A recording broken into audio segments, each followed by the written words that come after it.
che mo fa sera.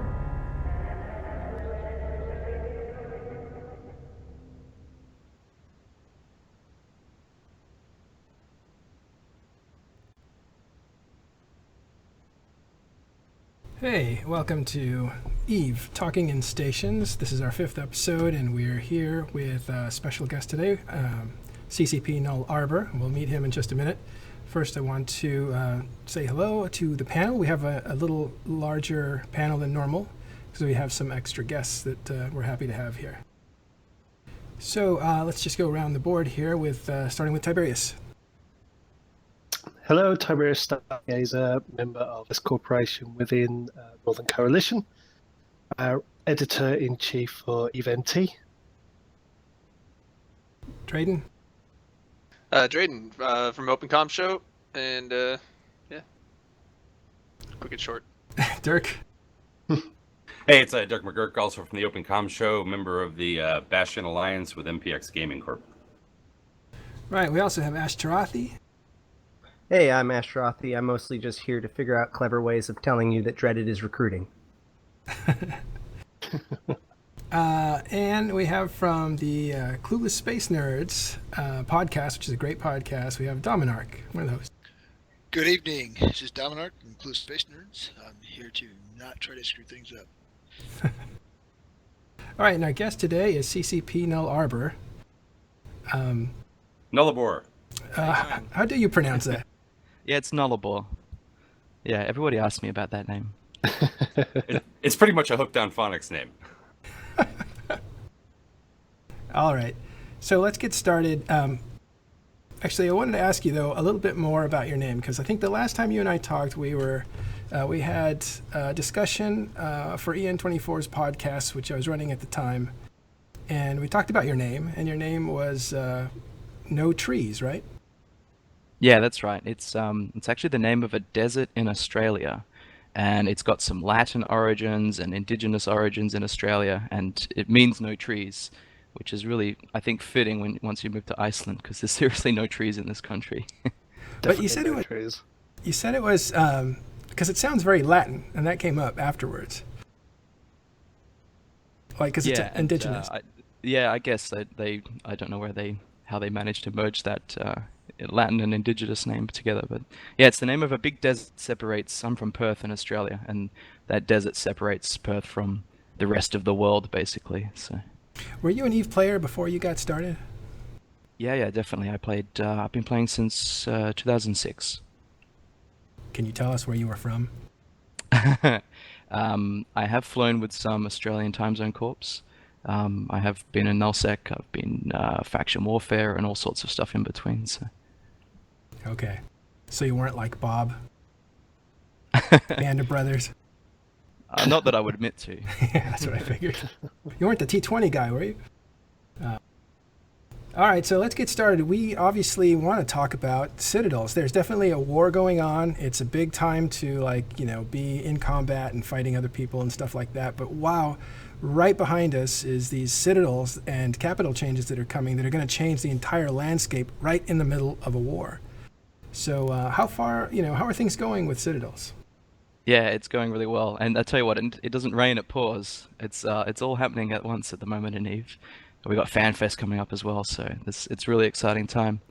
But the citadels are going really well, and this is it's been a long time coming. We announced this like FanFest last year, so for the better part of a year, we've been designing and thinking about this and working on it up until this release coming up in just under a month. So, but it's looking really good. It's on Singularity now. Pretty much everything we want is in, and we're just sort of in fixing things mode and making sure everything works okay. So you're not, after this, everybody can ask any question you want, but are you done testing, or is it constantly testing? Oh no, we'll be testing right up until the release. There's always, little things that you find right in the corners of some feature of a bit of a UI somewhere, we have a lot of detailed graphs, how fast the defects come in and how fast we fix them, and things are trending towards a good place at the moment. So we're pretty happy with how things are going. Awesome. So I actually had a question, which was that with all of this stuff going on with the war and all of that shenanigans, obviously a lot of your main communication channels are being basically clogged by propaganda. And at the same time, this also, like, all of that additional excitement is, of course, super good for EVE as a whole. So which side of the fence do you fall on that? Is like all of this additional buzz taking away from your ability to maybe do your live tests or get your feedback, or have you seen that additional excitement also translate into better testing? You know what? I haven't actually looked at the numbers, like whether our mass tests are up or down. But any like just activity in EVE, I think, is just good for the whole ecosystem of EVE, and that's going to include the testing. It's going to include feedback. Yeah, there's a little bit of propaganda to wade through, especially on Reddit, but that's all. That keeps your spirits and motivation high as well. We all enjoy all of that. So, but no, we're not short on participants in the mass tests that we've been doing, and we're getting a lot of good defects, reported from bug hunters and people just testing on Singularity. We actually had the testing system in CC at the moment had like 2,000 citadels or something deployed in it. So we're getting some serious coverage on this. Now I had I mean, obviously there's gonna be like small little bugs and things that are, brought up here and there. But I mean, when you guys put it on Sissy, was everything for the most part working like as intended? Like everything was, no big giant things that you had to like go back and like recomplete structure something, or? No, not really. I mean, what you usually see on the first few days in CC is really little things that are broken that have really impact, and it's not a big deal to fix it, but people really notice how, like it's a jarring experience or something might be completely broken. But no, we haven't really, we haven't had to go back to the drawing board and anything. The design's pretty solid, and how we've sort of set all of this up has been, it's looking pretty good. So no, we're in a really good place, I think, for such a large release. We're pretty confident about it. And this is actually the first time you're getting back to big releases, right? Like we went through a period about 2.5 years of kind of incremental improvements to EVE Online, but this is the first time you really have like a showstopper release, right? Yeah, absolutely. Everything sort of bundled together and thematically tied together, I think, is the interesting thing about this release. We've been putting out a lot of stuff over the last few years, but we've been doing it in tiny little pieces, which is kind of great from a risk management point of view. We can see how these individual changes affect the game, and it means that there's constant change going on, but it doesn't have that as such a big impact. Sort of the marketing behind it and this sort of the excitement and the anticipation of it. It's kind of cool that we can wrap the citadels and the capital changes and everything sort of themed together as like a really big release. It's exciting, and I think the player reaction, the community reaction to it sort of shows that it's got some real value to it. Yeah, I think when CCP changed to the original, from the twice yearly release to the regular ones, one of the things that I was certainly worried about, and sort of Matterall and I discussed, was the build up to the marketing and everything else that comes around the big releases. And now it's kind of do lots of little bits and pieces, and then you have one big thing to look forward to that the entire team and the entire company can get behind, and the whole gaming community can also get behind as well. And it's been really great to see people just, certainly from my point of view, at least anyway, for the last year, I've just been, I'm so excited, I can't wait for these things, And then we get onto the test server and we see these things for the first time and just blowing everybody away on how good they are. And the models of the citadels themselves are just amazing, with all the little lights and everything, flitting around over them. They're really, really great work, and I'm really looking forward to the expansion. If all we're going to do is fanboy, I'm definitely going to add my praise to the mix. You're absolutely correct, Tiberius. Having read all the stats and everything before did not prepare me to finally see it in action. So congratulations on that success at the very least. You actually tested it a lot, right? I mean, you were streaming your 2-hour tests of it live, I believe, right? Yeah. And you're the one that caught that explosion?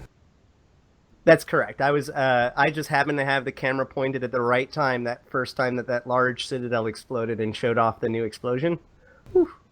Yeah, was that Nullarbor? Was that debris that we saw flying out from that explosion? Yeah, and actually we've changed it since then as well. There's like smoke rings that come out of it. It's really spectacular. You need to almost put some sunglasses on before it explodes. It's really cool. The artwork on these, right from the start of this, we said we want to have something that has like a lot of the functionality and a lot of the promise and the dream that the POS was supposed to have, but they should look spectacular as well. They should be, visually aspirational is the term that we've been using. And the guys really just hit it out of the park with these. I think there's just there's all new graphics tech that was written to render them specifically. We've got like all the bells and whistles and the great explosions and the little lights and bits animating, and it really just shows how much like effort the art guys put into these. It's just spectacular, I think. The promise and the dream of what the pause was. Yeah. Yeah. I mean, the hopes and dreams of pauses so long ago. I do want to back up just a little bit because there's probably a number of people out there that haven't been on Sissy and really haven't taken a look, at these, not just from what they look like, but some of the basics. So if maybe you can kind of just go through a little bit of kind of what are the sizes of the deployables for a medium, large, extra large, what types of ships you're going to need to be able to deploy these, how long they take to anchor and online, what their vulnerability is during that time. Yeah, sure. So we have 3 sizes, and they start at the medium, the Ashterothi. It's about 50 kilometers, 60 kilometers across, and this is the unit that will cost at the moment on the market. It's about $1 billion. The prices have gone up with everybody hoarding all the PI materials, and this is your home for corps, or there might be staging platforms for alliances sort of dotted around. They can dock everything up to not including capital ships, but you can put freighters, and orcas can dock in them as well. And they're kind of, I think they'll be a bit of a workhorse for people. We're going to see a lot of these mediums deployed just in every system, on every gate, and and they can hold their own as well. All the sizes will take 24 hours to deploy, but you don't have to babysit it for the whole 24 hours. You just drop it down, and we've got some cool new UI for positioning them and setting the hours of vulnerability each week and giving them a name. And then you come back the next day at the same time just to make sure that nobody shoots it when it finally comes out of anchoring. And then the large and the XL is the same. It's 24 hours to anchor them. They're much bigger. The large will dock capital ships inside of them. That one's costing upwards of 10 billion ISK at the moment, I think. And the extra large is the one that you can put all your Titans in. If it's the Doomsday weapon, it has the most hit points and the most module slots and all that kind of stuff. And this one is, I can't remember the current price. It's over 100 billion. It's about, I think, 140 or maybe even more now. It's the market's sort of gone crazy. Those are base prices for the structure itself, not including rigs or modules or things like that, right? That's correct. So when you deploy the structure, you're going to get a place that you can dock. You're going to get a place that you can refit your ship, and you'll get corporation offices, which you can rent out to anybody. Everybody gets a personal hangar. You can direct deliver items between characters, and you'll get the tethering for free, which is the safety system when you undock. So you get a lot of stuff for free, and it doesn't consume any fuel. So the base hull it's pretty, it sounds expensive, but you get a lot of stuff out of the box basically. And then you fit them with modules, and they have high, medium, low slots, exactly the same as ships do.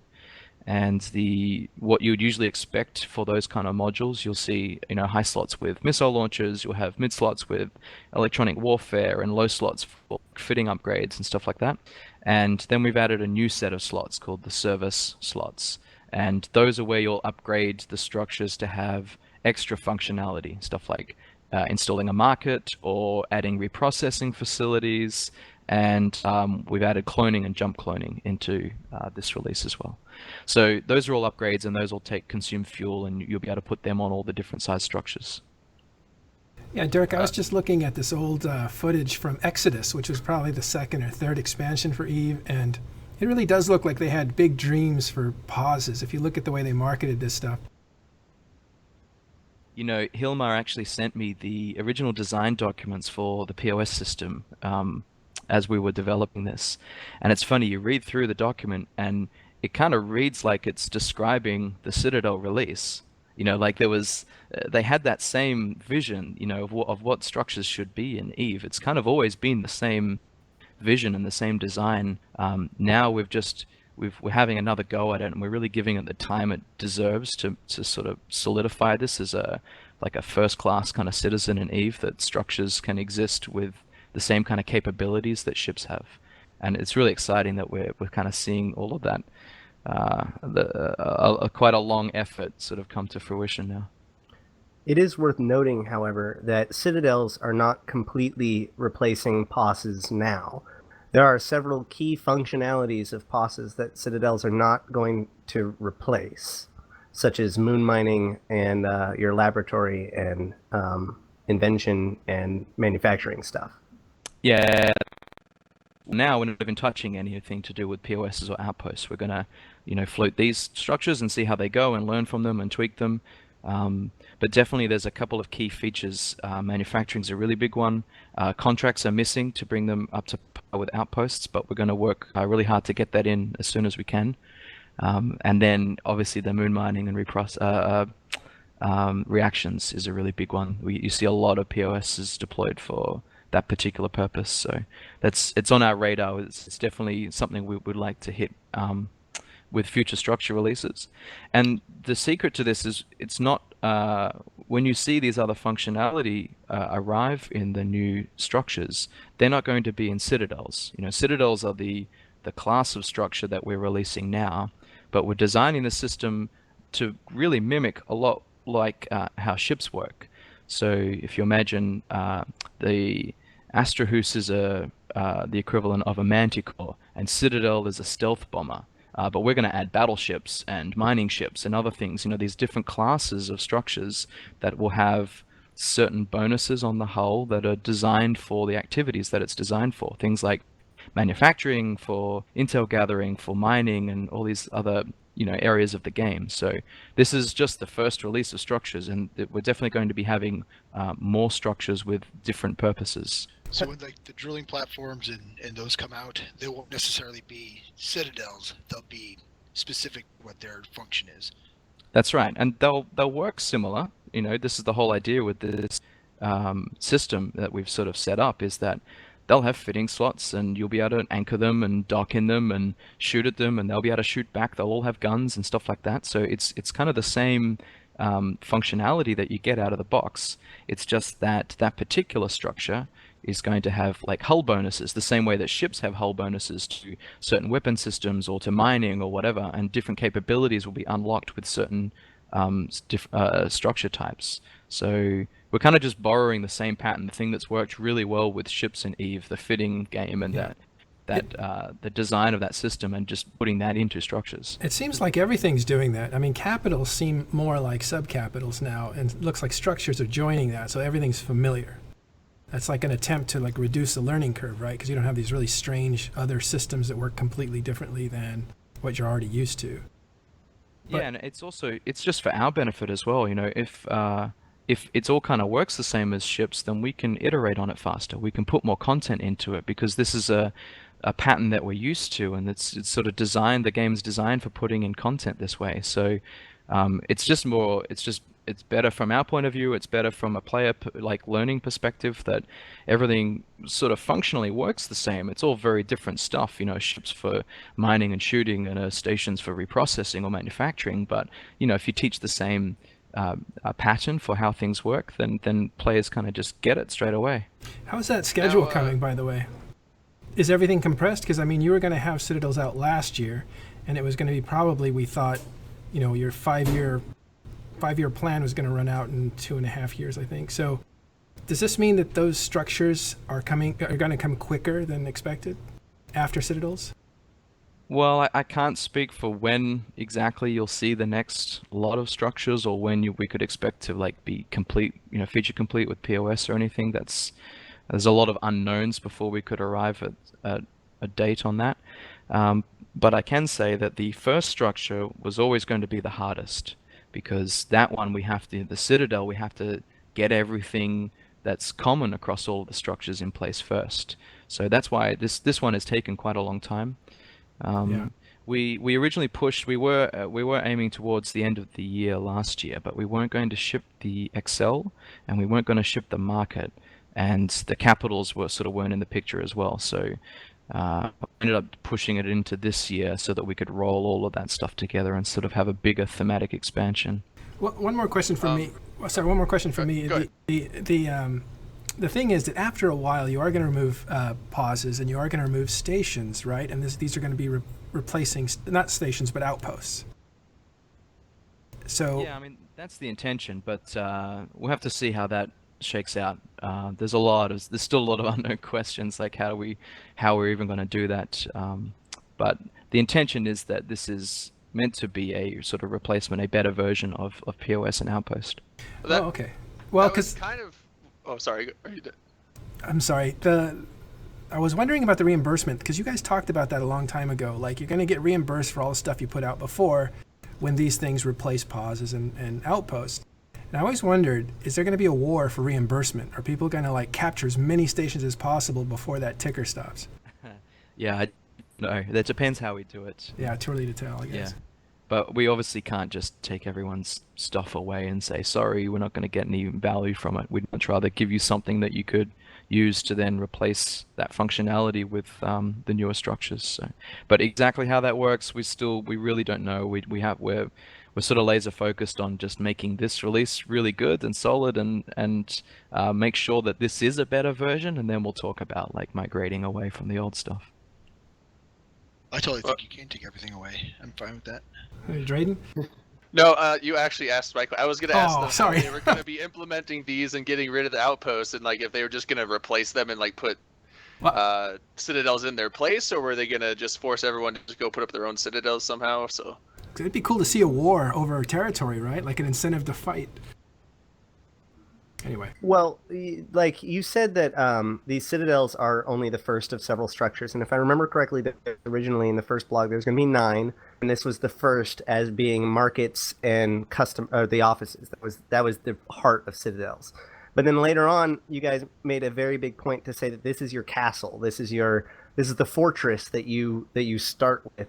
And so, I guess my question is that as these other structures are coming out, are they designed to operate in support of each other, or is that kind of what you're going for? Is that eventually somebody will have a cluster of these structures all doing different things, kind of like how you have a POS and you hang things on a POS now, or are they expected to be all separate, divided things, and you just decide what your structure will be on any given point?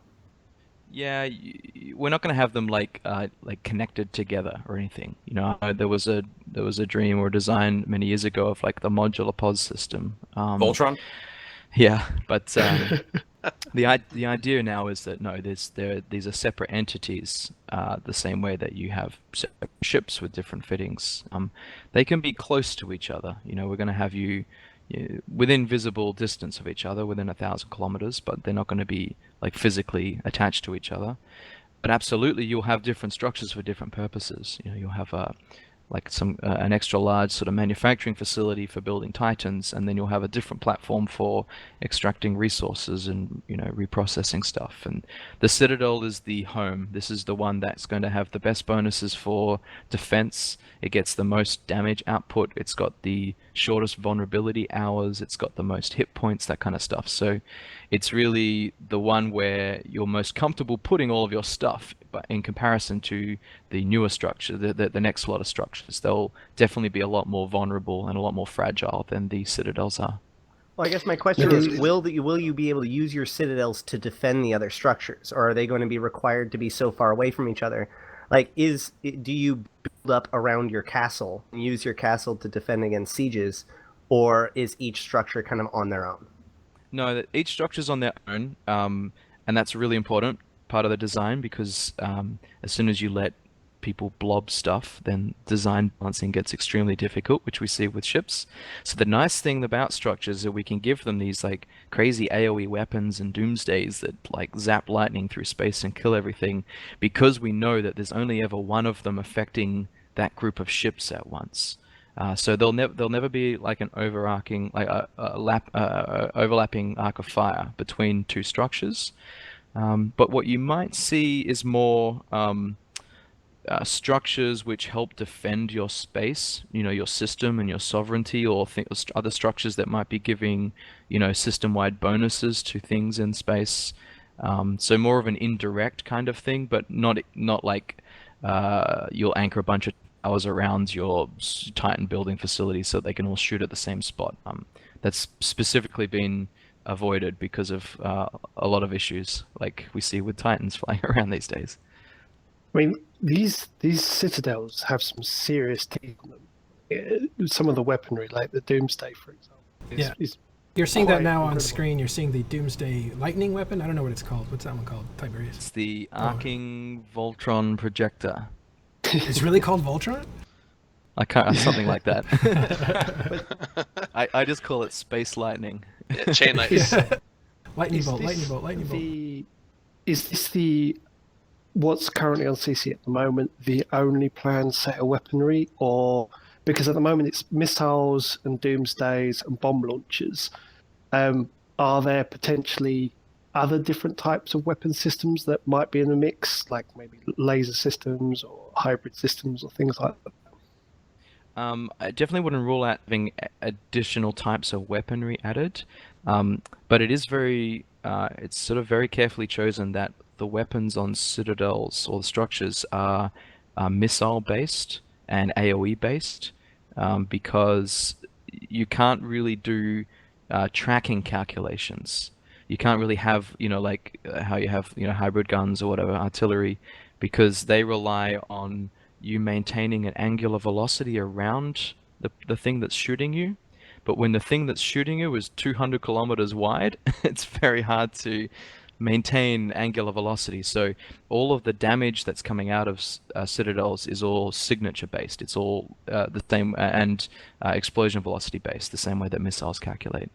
But having said that, we've got direct target damage. We've got AoE tracking bomb launchers. We've got the point defense battery, which is sort of similar to a smart bomb, and the Doomsday that you're seeing on the screen now. So we've tried to vary it up as much as possible, fitting within those constraints of shooting from such a big thing. It's also worth noting that the point defense battery has the visual effects of just like 1,000 guns just spraying ammo into the air. So it definitely gives the illusion of being supported by turrets in a way that's actually really cool to watch. Yeah, it's awesome. And it shoots friendlies, so be careful. Oh, damn. Gotta be careful with that one. Just a couple quick questions, because I honestly don't know this. Is there any size that has anything like a captain's quarters in it? No, there's no like walking around in your avatar in any of these structures. There's no walking in citadels? There's no walking in citadels. What about spinning? There is talking in citadels. That's good. And we've also we said we originally weren't going to, but we've got a hangar scene now, so you can look outside the structure and inside at your ship. And we had to make a new hangar for the Titans and Super Caps as well, because they're so big they don't fit in the normal hangars. Are they still going to have a spin counter for your ship? You can't spin the big ones. I asked about that, but no, they don't fit. There's no room to spin them around. A question related to mainly high sec. This boils down to, I think, but since the base structure doesn't require fuel, what happens to these things if they get abandoned? And really, I'm thinking more along the lines of kind of the mediums, that will probably get put down in a lot of places all over high sec. What is the cleanup for these? I mean, we faced it with pauses on moons and having to declare war to kind of clean up space junk. Yeah, and it's a two-part problem. One is just war decks, and that system could definitely be better to help encourage people, cleaning that up. But the other main difference is that pauses shoot back when they're not. When nobody's manning them, but citadels don't. So if nobody's there, you can just solo it. An Astra house is like a couple of like 2 or 3 battleships can get that job done pretty easily. You could even do it in a stealth bomber if you were patient enough. So it's going to be pretty low barrier to entry if nobody's there to actually defend it. And I think that's what's going to help clean them up, basically. I mean, since they're not clogging up moons, it's not as much of an issue from that standpoint. But is there anything to do with, let's call it system resources? If you have a system that is just blanketed with these things? Cheetah. No, you won't be able to deploy them in some systems. So the trade hubs, the starter systems for new players and stuff like that. But no, we are just going to see how it goes, I think.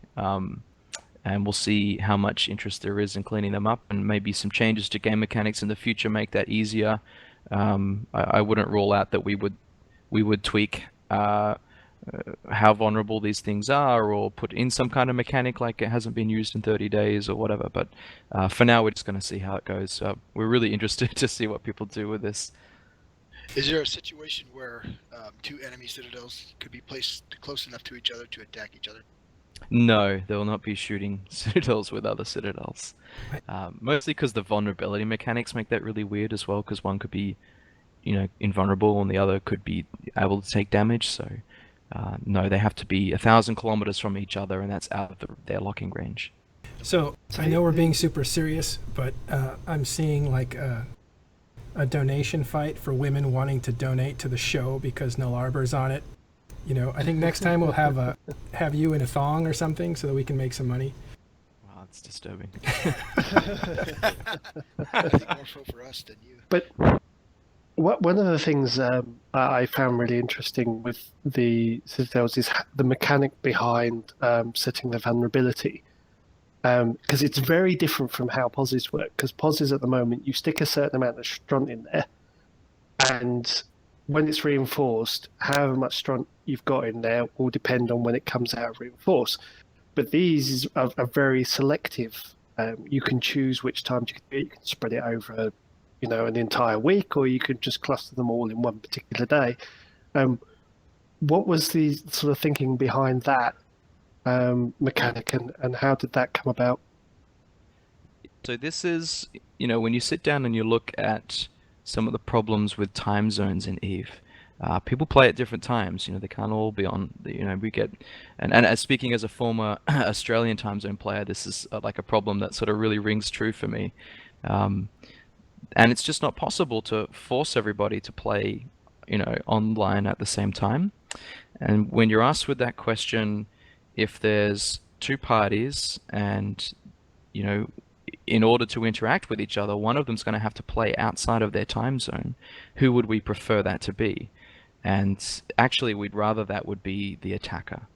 That if an attacker is specifically after a certain structure at a certain location or against a certain corporation, they're the ones that are going to have to shift their time zone to fit the defender, basically. And the motivation behind that is we want that fight to be between 2 groups of players, other than a group versus the NPC guns, or the group versus some kind of timing mechanic where they aren't really actually meeting any like interesting player opposition. So that's the whole point of the vulnerability windows, is you just say, this is when I can be online to defend it, and it's going to be pretty weak if I'm not there to defend it. It's not going to shoot back on its own. But if I show up, then it's got some good teeth, it's got good guns, and I've got, the safety in the system, the mechanics about knowing when exactly I would have to show up for a defense. And we're hoping that's going to encourage more actual interactions between, players attacking and defending.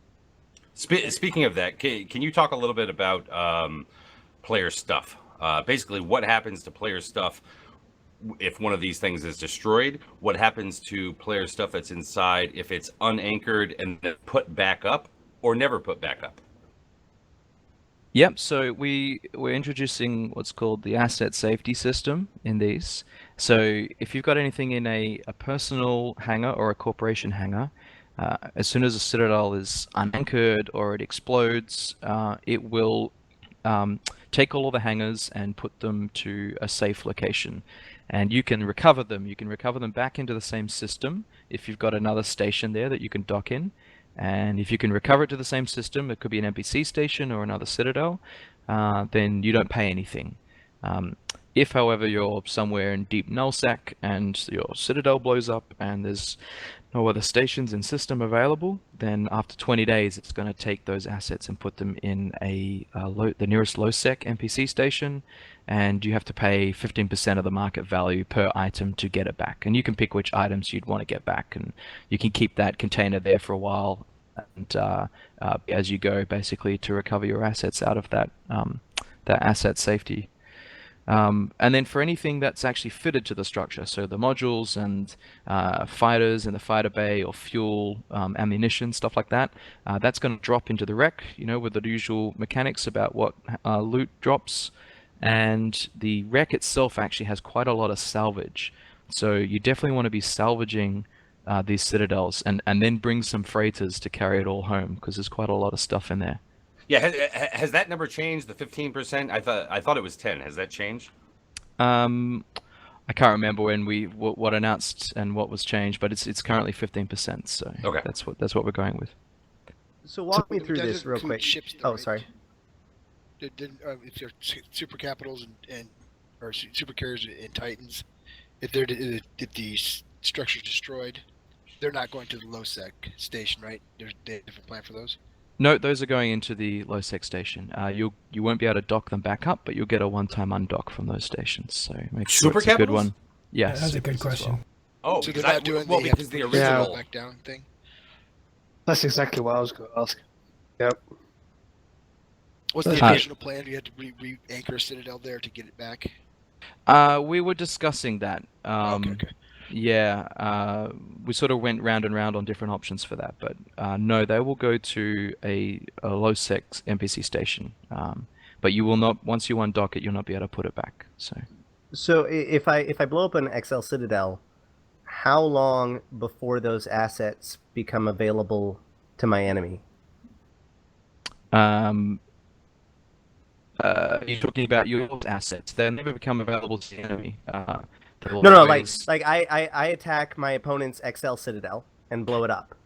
How long until those same sets can be, brought back out? You said it was 20 days?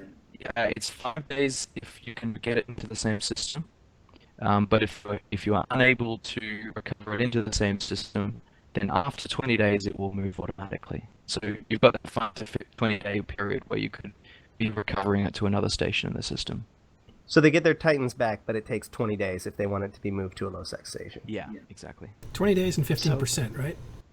Yeah. Yeah, and 15% if it has to move system. So that's a pretty significant hit, right? Yeah, I That's a mean, good that's a question. real strategic value there. Did you see the other question, or will the enemy know which low sec station the supers end up? Yeah, it's closest by light year distance, so you can sort of easily Figure it calculate out that. yourself, okay. Yeah.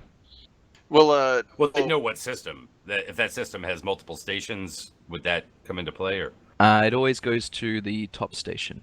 Will this stuff show up like in your asset list, so you can always just look at it there and then set a destination that way? Yep. As soon as it gets destroyed, or within a few minutes at least, you'll get a little. There's a new tab on the asset screen. It says safety, and it shows you all of the pending like safety recovery. We call them asset wraps, and they have a timer running on them. And once you deliver, you can, after the 5 days, you can click deliver and say I'd like to move it to a station in the system. But after that, it will show you, this has been delivered automatically to an NPC station. So even if you don't respond within a certain amount of time on what station you want it to be delivered to, it will automatically deliver it to a particular. Yeah, absolutely. Yeah. Well, it sounds like you don't even get to decide. It delivers and then informs you. Yeah, after 20 days, it will automatically pick a station, the closest station, and then deliver it there. There's a little bit of difference between high and low sec as well. They won't cross the security band from high sec, low sec, or vice versa. So they'll pick the nearest high sec or the nearest low sec if they're in low sec. But yeah, it's pretty easy. You'll be able to just make a little graph and predict where they go. Yeah, CMW 882 asked how they're going to calculate the value of the supers since they're not in the market. Have you guys discussed that? Yeah, we have some evaluation for items that are not on the market. It's a complex system how that's calculated, but we use it for other things, for like calculating industry job costs and stuff like that. So we'll be using that system. Yeah. Well, the other half of it is that supers will be on the market now. In XL Citadels, correct? Yes, you'll be able to trade them on the market in Citadels. Uh-oh, rip Trevor. I was gonna say, Crib is gonna lose some money. He's going to be mad. He's going to be really sad. Well, you got to have Melon. access to an extra large to be able to do it, so he's not going to be that sad, I guess. It's not. Yeah, but that's interesting because you could have like a gypsy market in the middle of nullsec where you buy and sell Titans. Yeah, or in low sec, you can have a group that sets one up specifically just to trade them. Oh, and then they can make money off the tax. Probably not going to happen. Buying a Titan in the super secret XL Citadel in the middle of nullsec sounds like a very dangerous What if it's prospect. What if it's that Palatine one? There you go. Oh, yeah. That's not the one you're probably going to want to put your... All right. Look, if it's going to have a bunch of Titans in the marketplace anyway, it's going to be a target. So make it the target. Make it the target. The joke I said about the Palatine is that you know that the person who built it is more invested than you, no matter what you put into it. So these are great questions. I'm sure that there's going to be dev blogs coming out when this stuff rolls out. I wanted to ask something that's a little more on the ground. How are these going to affect the current war? Because these are going to drop pretty much when people are in massive state of flux and war and all that stuff. Any predictions? I mean, the really exciting thing about this release for me is we honestly don't know what's going to happen. And I think if we had some like really solid ideas of how people will use them, that would actually be really boring and not an interesting feature. So, well, how long do they take to build? Yeah, well, the timeline for things might affect. So, we're still, end of the month before we release. You will see the first medium citadel after 5 days. You'll see the large after, I think it's 10 or 11 days, no, a bit less. And then the extra large, if someone wants to deploy them after the release date, I think it's about 16 days before we see the first one of them. Not low at all. Can people do something to prepare? I mean, you can start collecting the build materials. We have all the components, so you can be building those now and putting them in the right spot ready to go. But the blueprints won't land until the release day, so you'll have to drop them in the build queue and just wait it out. There are going to be a handful of medium and large, or at least one large blueprint copy that's fully researched on launch day, correct? Yeah, that's correct, and those will be the fastest to build because I believe they're already researched. So watch out, whoever's got hold of those. So I imagine these can be dropped as forward operating bases, as you're moving the front lines around and stuff. Yeah, but you've got to be careful because the first anchoring time is actually it's super dangerous. Once you deploy these, they appear on the sensor overlay. So if somebody's paying attention, you can notice in a system that a structure is now there where it didn't used to be.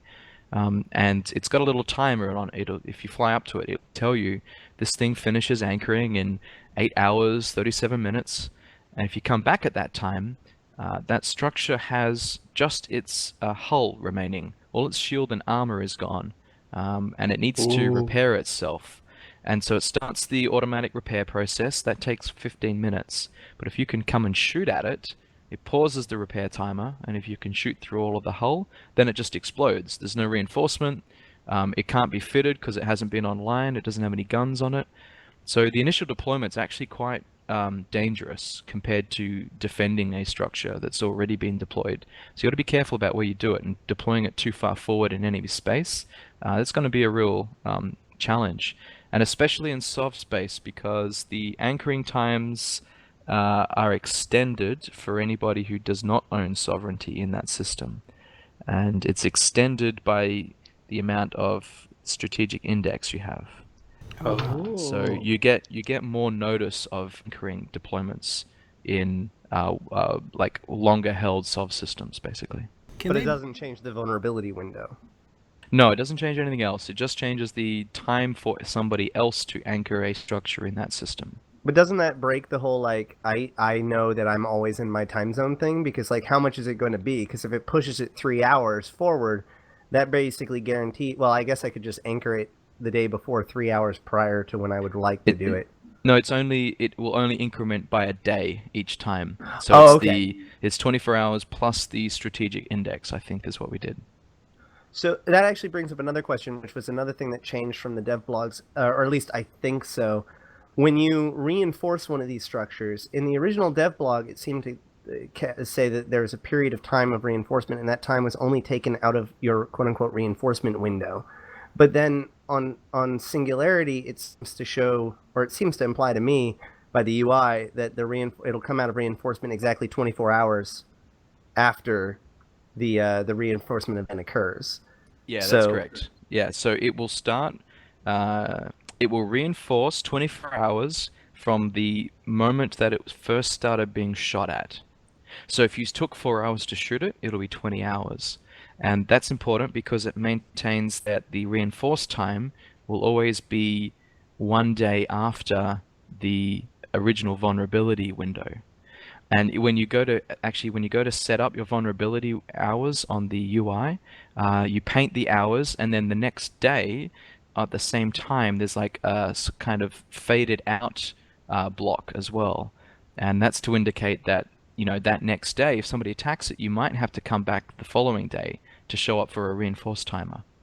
That's for the first reinforce. After the shield gets destroyed, then you come back a day to contest the armor.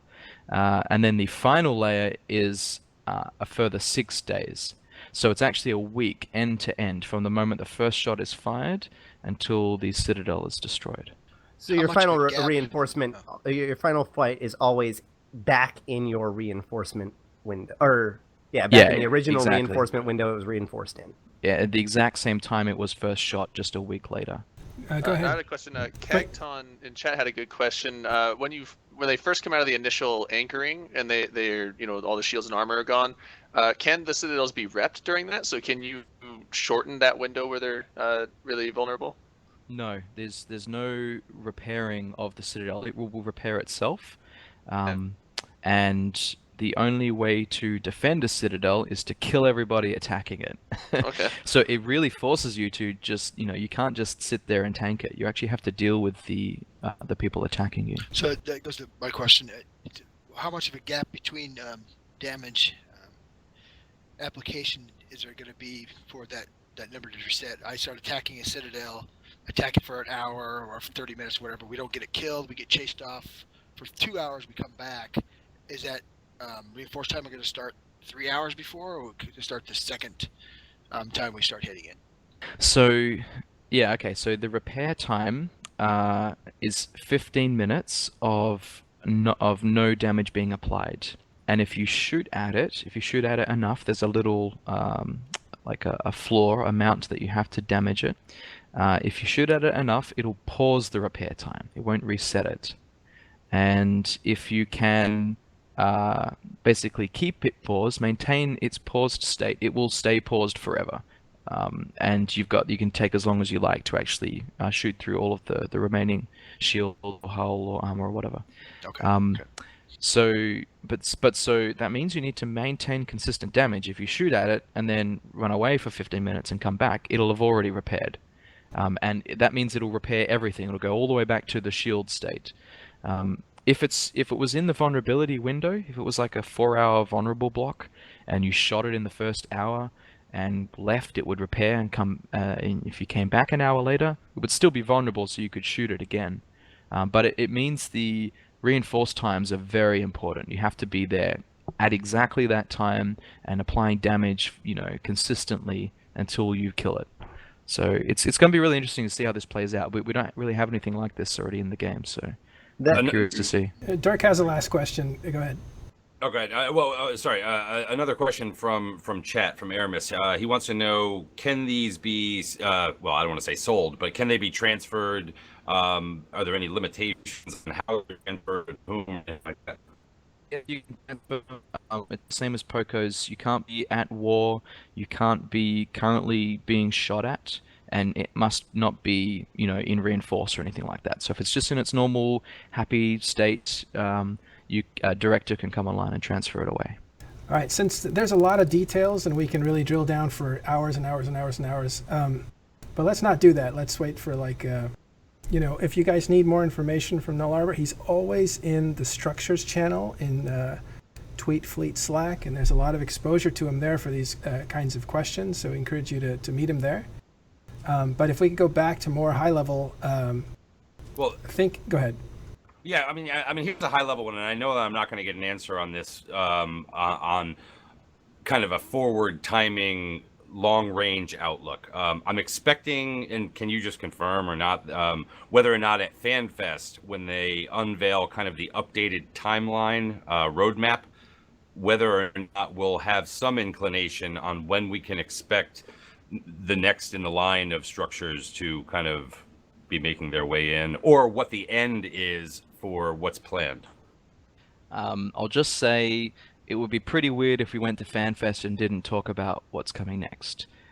So just wait for FanFest and watch the streams, and I'm sure. Which is why I didn't want to ask you here and then have you tell me, well, maybe FanFest. Definitely watch for FanFest. There's going to be some more structure stuff there. So, and this is related. Like, obviously, there's a lot of details about citadels that seem to be unclear, because obviously we're discussing all these mechanics. But it's kind of interesting because this development process has actually been very different than a lot of the development processes we've seen before, in the fact that you revealed to us that you were working on this significantly earlier and with significantly more detail than you have in the past. On the one side, it means that you've gotten really good feedback. I know, like, originally there's going to be like an entosis kind of mechanic. There's a quick pivot from that because you got that feedback very early on, which if you got that later on, it might have been too late to deal with. On the flip side, obviously, there's a lot of confusion about the nuances of how these mechanics are going to work, simply because things have changed over time, and so people are basically going back. I mean, I'm one of the people that do it, so whatever, that go back to these dev blogs and point to them as evidence, but in fact, the system has changed dramatically from those early days, so it's caused a little bit of confusion. I guess that's what my take of it is. What is your take of, like, what is the biggest victory from this this change of development process, and what kind of lessons do you take away from this? What would you like to change next time we do this? Yeah, we've definitely changed our mind on a lot of stuff, and it's based a lot on feedback and just actually taking the time to really think about it as well, not just announcing something and then just running with it as quickly as we can. We have taken our time with this, and I think we've landed on a better design because of it.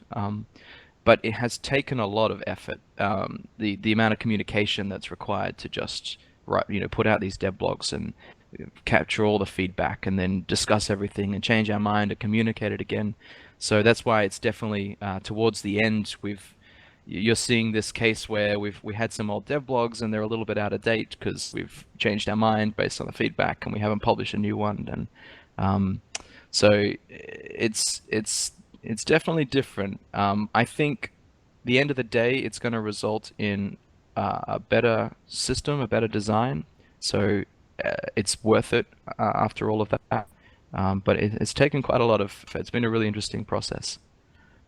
So, nearing the end of this process, you lost your teammate, the guy working with you, CCP Terbium. So, are you sad that he's not around? Yeah, he's a machine. He's been at CCP for quite a long time, and was, from day one very instrumental in this whole design. This is basically his baby.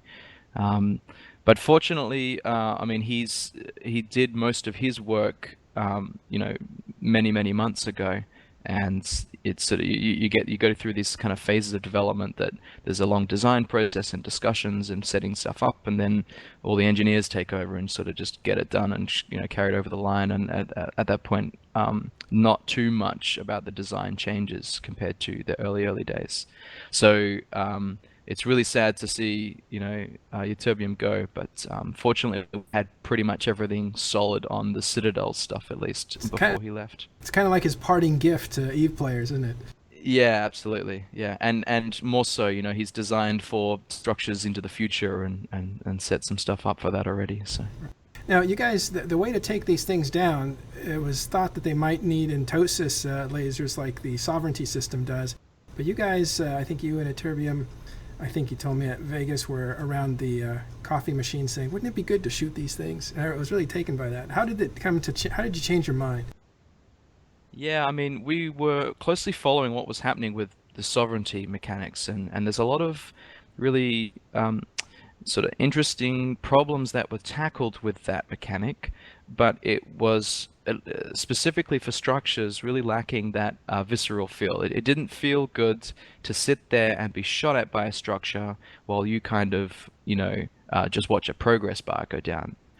It's much better to have guns blazing and everybody firing and sort of all piling in, and just that experience is better. And we forget sometimes that EVE is as much as an experience as it is just like a series of mechanics that we're all trying to one up each other on. So we were just brainstorming different ways that we could achieve some of the goals of the Entosis mechanic while still maintaining guns firing on the structure. And that's how we sort of came up with the damage threshold, the vulnerability windows, and actually something which we haven't talked about much, but when you shoot at a citadel, it will automatically warp scramble you for your weapons timer.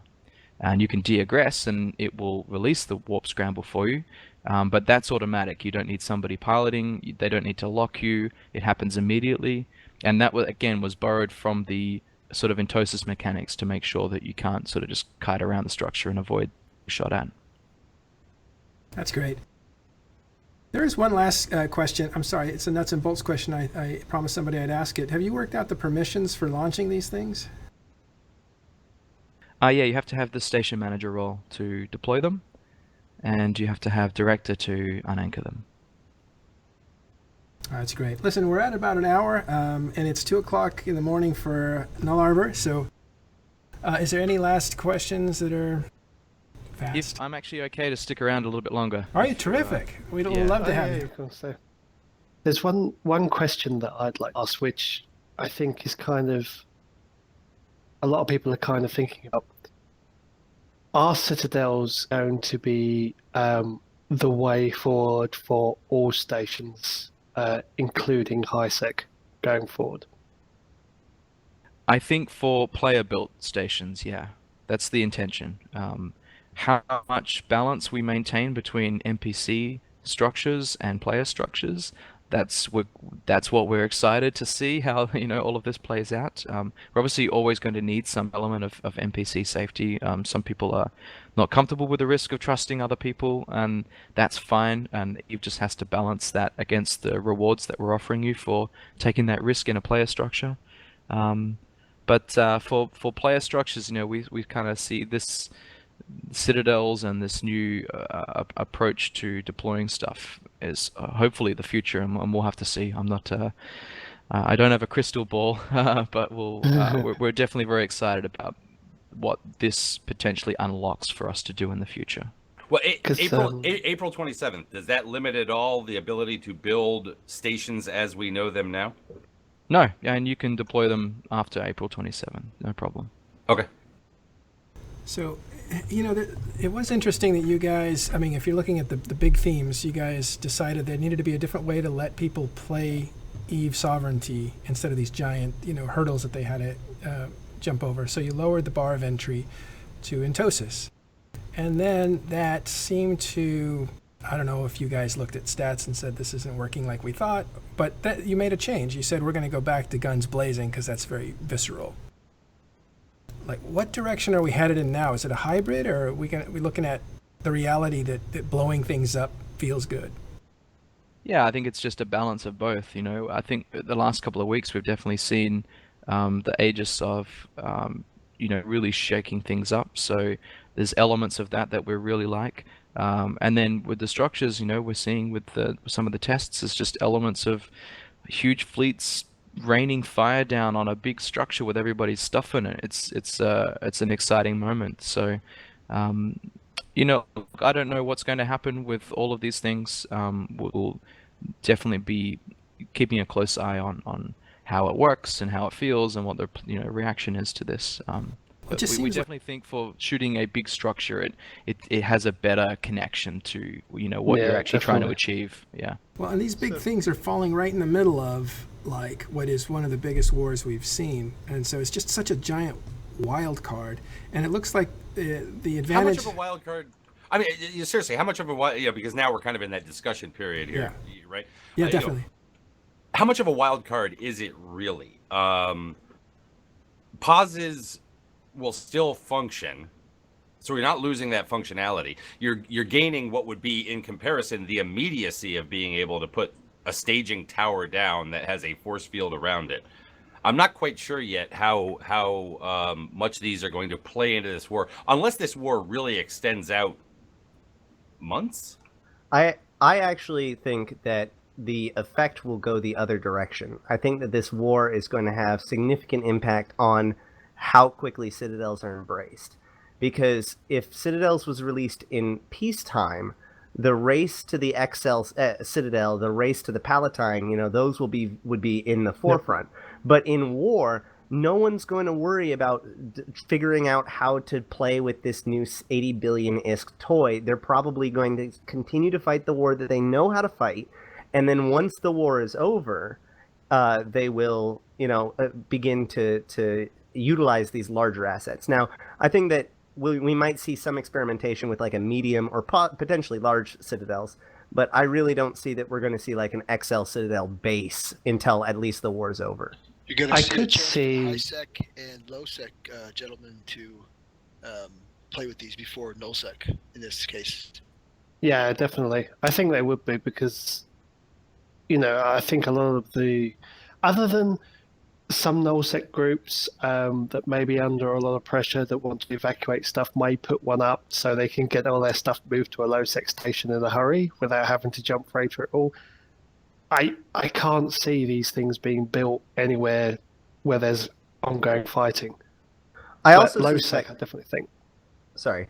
I also suspect that anybody who's deploying these things tactically will always double their costs, because if I'm using it as a strategic location, I'm going to have two of them in the same system with reinforcement timers that are out of sync with each other. So that way, no matter what, they can't just breeze through and take it all out.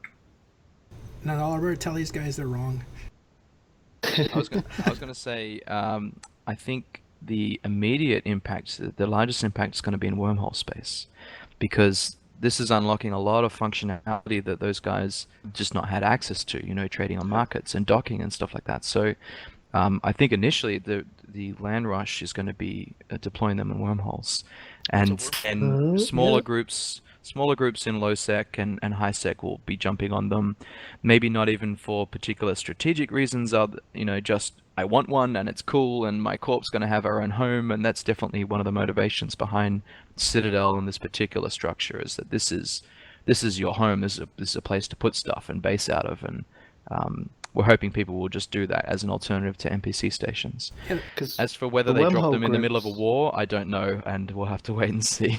Yeah, Marcia, I just want to point out, Tiberius, that Marcia Mallow actually said the same thing before we thought of it, which was HK are definitely planning, that's Hard Knocks, their wormhole group, are definitely planning to drop an XL in wormhole space. Good job. wow. I wish them the best of luck. I think that that's going to be amazing and it's going to be amazing when somebody tries to tear it down. Well, tearing an extra large down is hard enough, but doing it in wormhole space... I do want to circle back on something that Nullarbor said, because I think that you caused a minor panic attack, and I just want clarity to make sure that those panic attacks are well justified. You said that the Citadel will scram anyone who attacks it. Do you mean disruptor, or do you mean scrambler, like shut off micro warp drive? Sorry, yeah, I mean disrupt. You will not be able to warp away. Okay. It won't set off micro warp drives though. Oh wow. Damn. Oh well. So I also fleets. Hold on. Automatically unmanned? It will do that? Yes. Nice. So it Only does... only if you shoot at it. If you're just passing by, then it won't shoot at you. Yeah. What if you're repping? Oh, you said anything with a weapons timer. So if you're repping someone that is shooting at it, would that give it the logi too? It'd scram them. Actually, I'm not sure. I don't think so. I didn't implement this, so I don't know. I'm gonna go find out. I'm pretty sure it's just the people doing the damage, though. Obviously, if they're disrupted, then the logi's gonna have to stick around to repair them. By the way, do you Intosis services on these things, or how's that work? I should know this. I'm sorry. No, there's no Intosis mechanics. There's no disabling of services or shutting off guns or anything like that. Okay. Oh, you can't really. Even through damage? No, you just have to kill the structure itself. And I mean it's kind of interesting. You know, you go on a POS shoot. You either just tank it and burn through the HP on the tower itself, or you go around and in-cap all the guns and then it can't do anything, and then you shoot through the tower. So it's fairly predictable as to, you know, what happens there. So with the Citadels, we want you to be going down, you know, even with like 1% shield left or 1% hull left, still like guns blazing and trying to kick over as much stuff before the structure finally explodes. It's kind of funny to think That's a that... big change from stations and player drop stations where you can attack the services. So it's quite a difference. Yeah, the way you attack it is by putting it into the second reinforce, and that shuts all of the services offline. So the market and cloning and all that good stuff, that'll all be disabled, and the owners won't be able to use it until it's repaired. And for a tower in K-Space, that's 6 days where that structure's not working properly. So that's quite a long time. Yeah. So speaking of time, how does the actual time calculations work? Because it's got a damage cap where you can only do so much damage over time, and then it cuts it off. And then also you said that there's a 15-minute countdown. So like how does it calculate a block time? Is it like every tick that damage, if you hit the threshold of that damage for that tick, does it just throw the rest of it away, or is it like averaging over 5 seconds? And more importantly, like if you don't, is the DPS threshold that's required to continue the timer counting down, is that also happening on a tick level? Because sometimes, you know, if I'm firing out, you know, with a dread or whatever, I could be doing gigantic spikes of damage with long periods of time of no damage. So how does that work? Yeah, so it's all based on a rolling 20-second window. So in order to do maximum damage, we go and look back over the last 20 seconds, and if you've already averaged above the damage threshold per second, then when your shot is fired, it will not do any damage. And the same is true for pausing the repair process. That value is 10% of the damage threshold. So the maximum damage that you can do per second, if you can do 10% of the maximum damage averaged over 20 seconds, then that will stop it from automatically repairing. So that means you can do big alpha shots. If you can do the full, 20 times the DPS threshold in a single shot, then you can just do that and then wait 20 seconds and then do it again, and it'll be doing, the same maximum amount of damage. So basically what you do is you order all of your troops to hit reload, and then you order your Titans to doomsday to cover up the damage during that time. Yeah, or just, in reality, if everyone's just free firing and reloading at different times, you'll hit the cap for the whole time anyway. So Very well. Has that been tested? A citadel that uses its weaponry when it is not when it is not vulnerable does not cause it to become vulnerable, correct? Correct, and for that reason, you cannot use the warp disruption module while it is not vulnerable, because we think that's a little overpowered to just point someone until downtime, and you can't even shoot back at the structure. But all the other weapons will work. The Citadel itself has quite a long locking time, so if you just stumble upon one and it starts locking you, you should be able to turn around and warp away before it acquires a lock. And it won't be able to hold you there anyway. You'd have to have another ship pointing you, and then the Citadel could do damage to you. Have you guys have we tested that? Maybe I missed it, but has there been a good test of the DPS max? Yeah, that's been in for a while now, and it seems to be working fine. It's actually not that complicated, just to cap the amount of damage coming in. And they have different damage thresholds for the different sizes as well, so it's only, I think it's 4,000 DPS on the Ashterothi, so you can do that with a handful of battleships or bombers, and actually that's the ceiling as well. You don't have to bring that much, it just takes longer. At maximum damage, it will take 30 minutes for all of the structures if you can hit their if you can hit their damage threshold. But if you bring half that, then you can take an hour and just do it a little bit slower. It's still going to work fine. I just want to say that I think that all of these all of the mechanics that you've described, I think it's fantastically well designed. Dreydan? No, I was just, this is more just like a speculation, maybe not even a question, but with the damage cap, Max, it's basically going to discourage people from using, capitals to take down these things. It's going to be more of like a sub-cap focused assault, in my opinion. But you guys have spent a bunch of time revamping all the capitals as well. Do you think that the offensive changes to the capitals are going to be enough that it's going to encourage people to actually start using these? Because capital fights have, for the most part, been shelved for a long time. Well, against the larger structures, you need to bring a fair amount of DPS. So, unless you've got, easily can field hundreds of battleships, which some groups can, but not everybody, then, capitals might just be a faster, easier way of getting the job done. So, no, I definitely think there's a place for capitals to be fighting against these larger structures.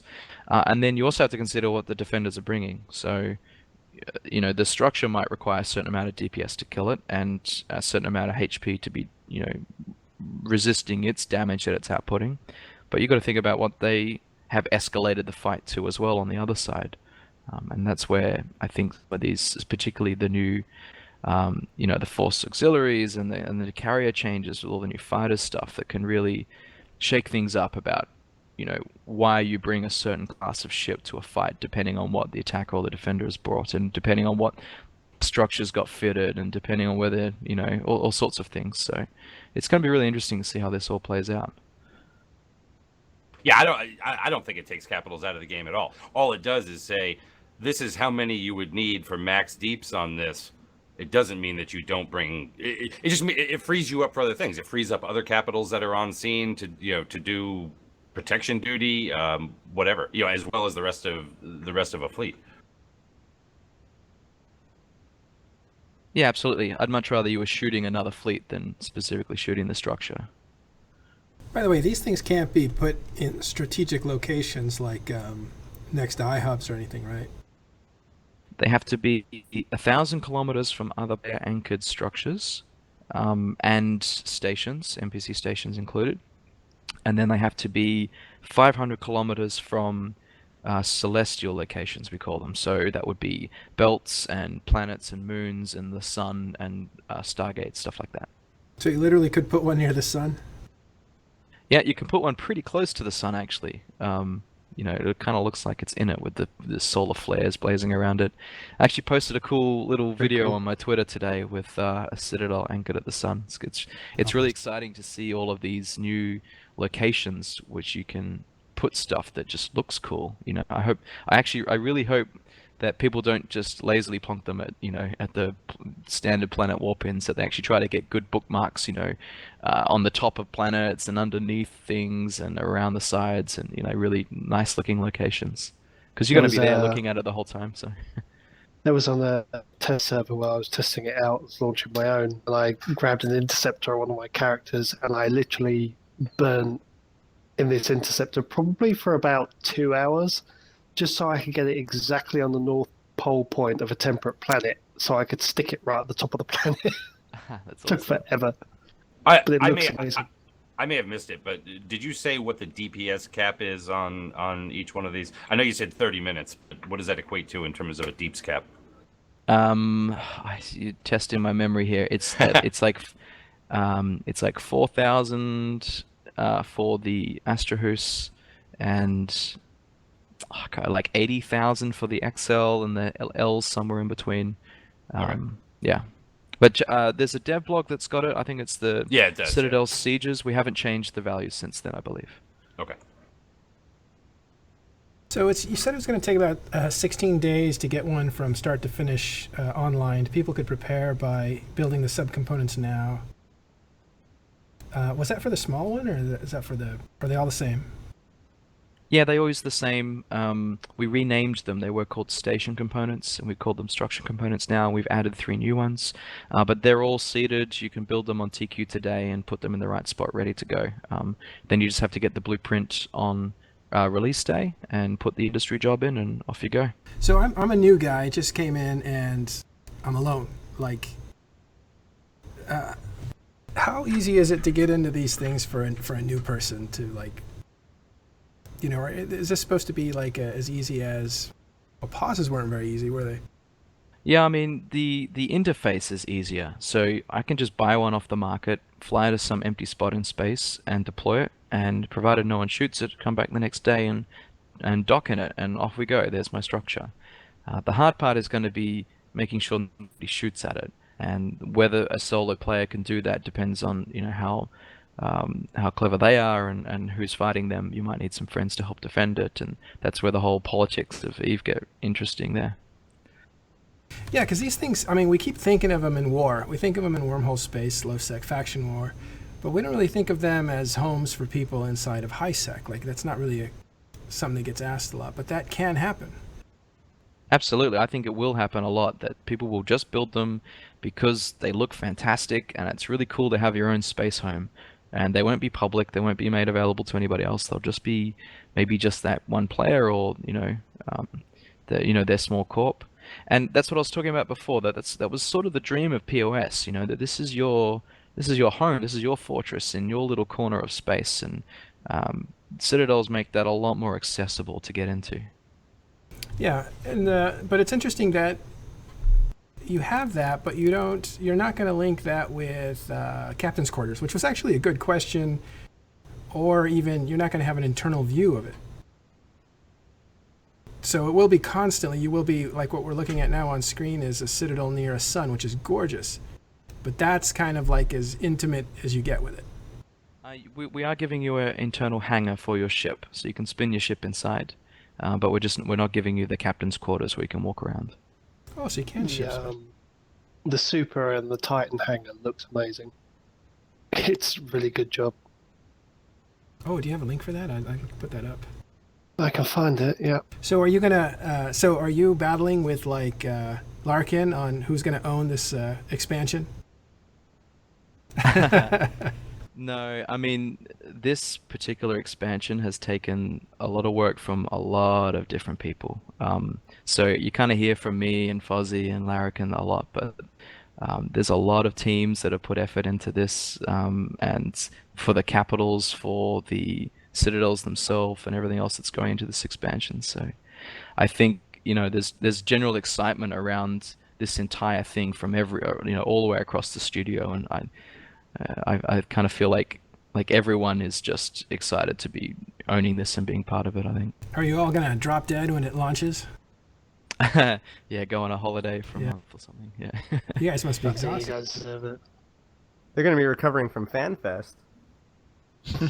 Oh, that's Double right. party. So are you looking forward Oh, to but it's even FanFest? worse. Yeah, FanFest is going to be great this year. It's always fun. It's always good to catch up with all these faces that you see on the internet. It's great to see them in person and have a beer and chat about EVE. Some of the presentations should be really good this year as well. So yeah, I'm definitely excited. So can we have you for another 5 minutes, and then we'll take a quick break and do a half hour of talk about other stuff in EVE? Yeah, sure. That way, yeah. Anybody else have any questions? Do we have any more questions from the viewers? Because we are up to nearly 400. Yeah, we have a question here, which is what is the scram strength or the disruption strength on the Citadel? If a Titan fires at a Citadel, does it get bound there? Yeah, I believe it's an infinity point. So not a scram, but you will not be able to warp away. So don't accidentally push the button. And what's the Right range back. on that? If you're shooting at it, that's the range. So it's an infinity point. Yeah, if you can reach it, it's going to be pointing you. Well, you also have the reverse, right, Dreydan, right after this. Actually, you go first. I'm sorry. Go ahead. Oh, sorry. I just someone in chat was asking a question. Hellacious asked, where will blueprints end up if it's destroyed? Blueprints that are currently building something, will they drop or go to low sec? Now, I know you said that they're not going to have like production lines, so you won't be able to produce stuff out of them yet. But you said that you were looking into changing that. So if that does get implemented, what happens to like currently producing blueprints? Yeah, assembly lines will definitely be added later on as a service module. For any jobs in progress, they'll be cancelled and you'll get your blueprint back in the asset safety. And that's true of most of the services that you have. Like if I put a bunch of orders on the market, it's going to cancel the market orders, put the items back in the hangar, and then trigger the asset safety. So you'll get all that stuff back. You might lose I think you would definitely lose the materials on installed jobs though, and we might even drop that as loot. But that's sort of decisions to be made in the future when we get to that feature. I imagine that the reason why that feature is not part of this release is because those questions aren't answered yet. Yeah, and we also just have to draw the line somewhere and ship part of it, and we'll do the rest later. But yeah, assembly lines would be. It's got a few challenges there, but I think it's a really good addition to the structure because of just how widely they get used across all areas of space. Thanks, Tiberius. He gave me a picture to put up, and that is an Eon in the hangar. Beautiful. Originally, like I mentioned earlier, it was said that there's going to be 9 different kinds of structures, and that Citadels were going to be the first one with market and offices. However, it sounds to me more that you're moving towards a homogeneous kind of concept with Citadels.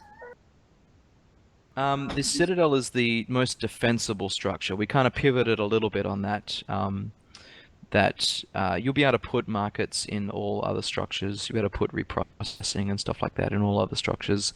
When we do the assembly lines, you'll be able to put that service in the Citadel as well as the special structure designed for manufacturing stuff. It's just that the natural sort of the hull bonuses on this class, if you have a look at the hull description, it's got bonuses to the fuel usage on the market and the fuel usage on cloning, and it has the best stats for defense and for damage output. So they're the hardest structure to destroy, basically. So that makes sense for a lot of the functions, like especially the functions that we expect to see out of outposts and whatnot. But the other kind of structures that we saw were, like, for instance, player-made propaganda machines and player-made stargates. So has your changed in like how you're thinking of Citadels in the grand scheme of the other structures changed those very niche kind of objects as well? No, some of them will have restrictions that certain services or functionality can only be fitted to that type of hull and or to that specific size of hull. So, for example, Titan building will probably only be in the extra large manufacturing structure, and some of the more specialized like gate, jumping and propaganda stuff will be limited to those particular structures.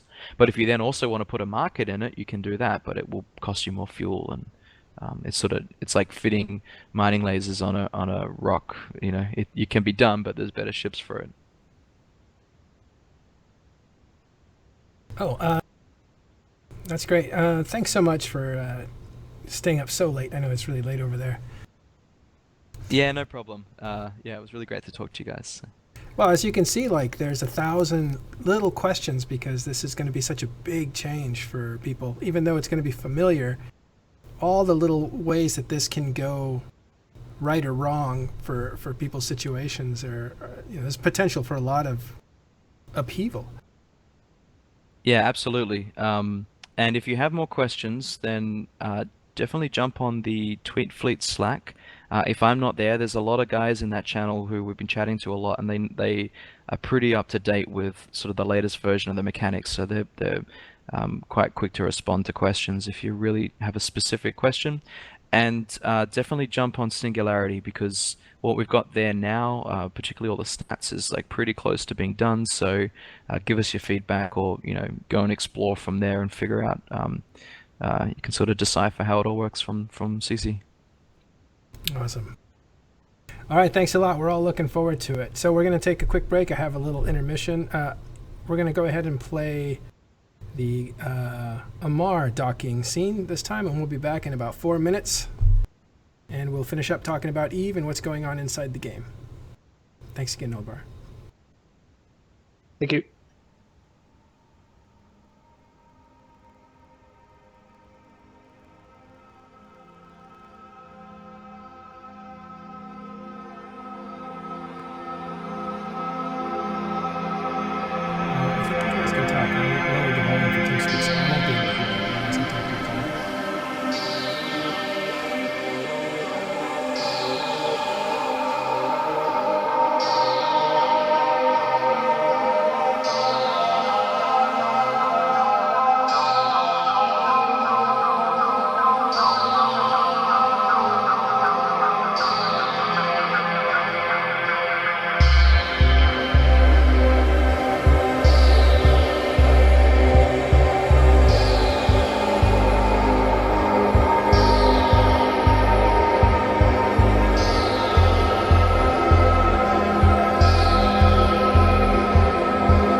boost the armor.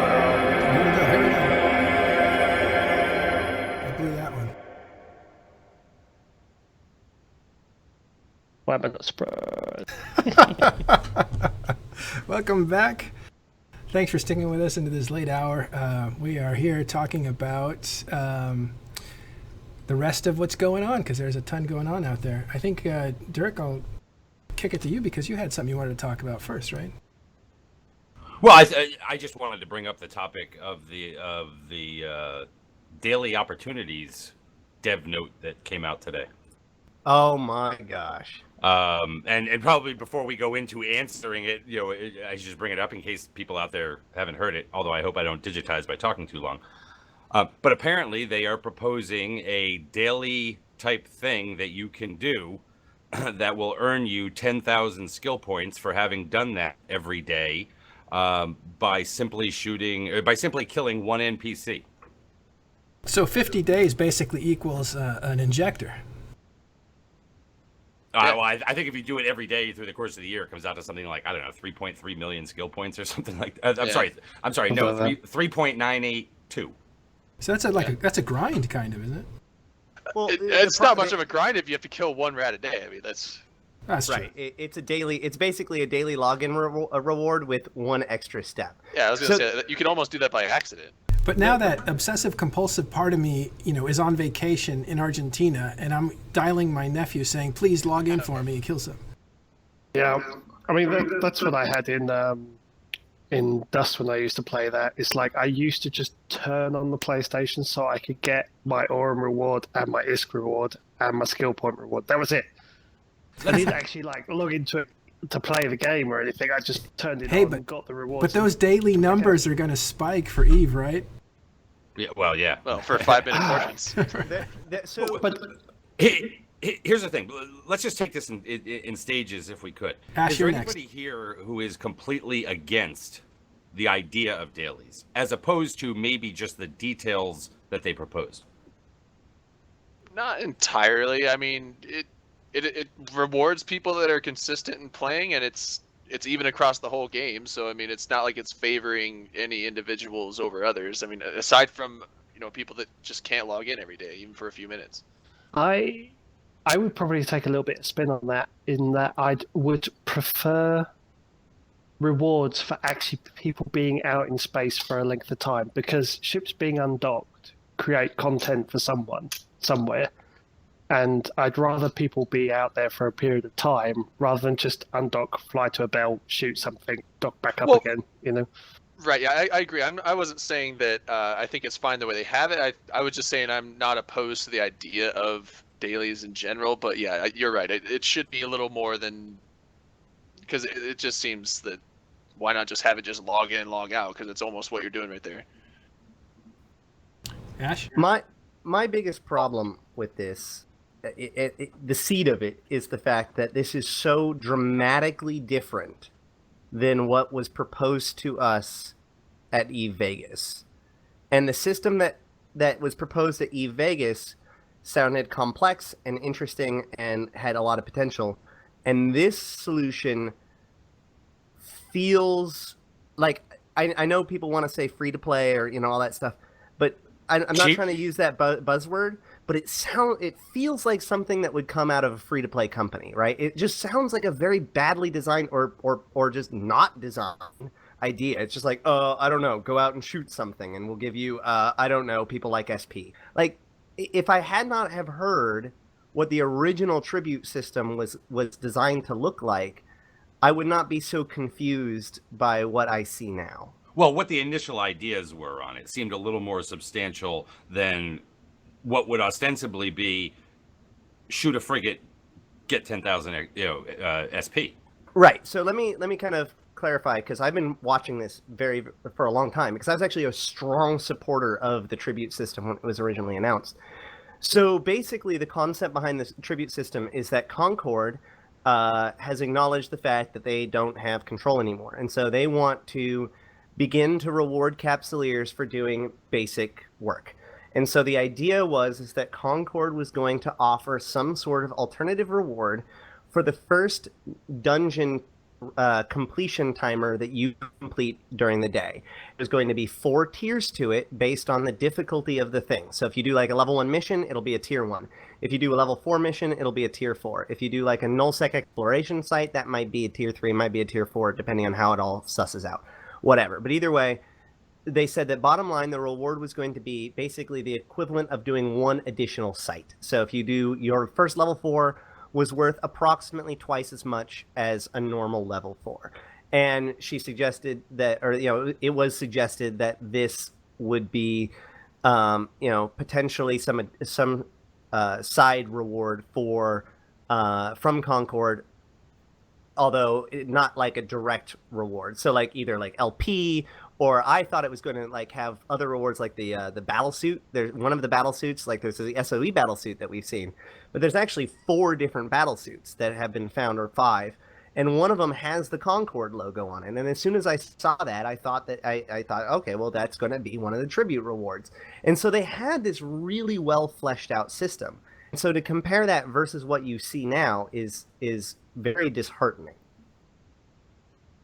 I was just talking to somebody a day ago about how there wasn't some kind of reward system for PvPing. Like right now we still have a kill board that's a third-party thing that doesn't even include healers or logistics ships. So this creates bad habits of everybody wanting to get in on the alpha strike. And the game really can't diversify until they start dealing with how to reward players. And this seems to be kind of what we were talking about, but it seems it's more like, well, it just seems like it's compensating for doing very little of PvE. Well, that actually brings in like a really interesting sort of idea, because if anything the last month has shown is the thing that gets people logged into the game, because we passed 40k users the first time in quite a while, because of the war, and it's people undocking and shooting other people.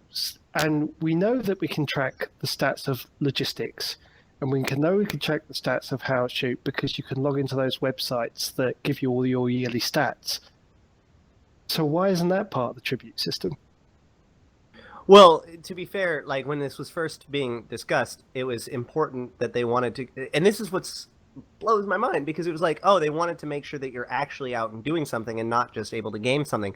But if it's just a single rat, like, what is even the point at that point? Like, if you're going to make them do a dungeon, which, yes, some of you aren't familiar with that kind of terminology, but in the background, they What's actually a dungeon? recognize sites as dungeons.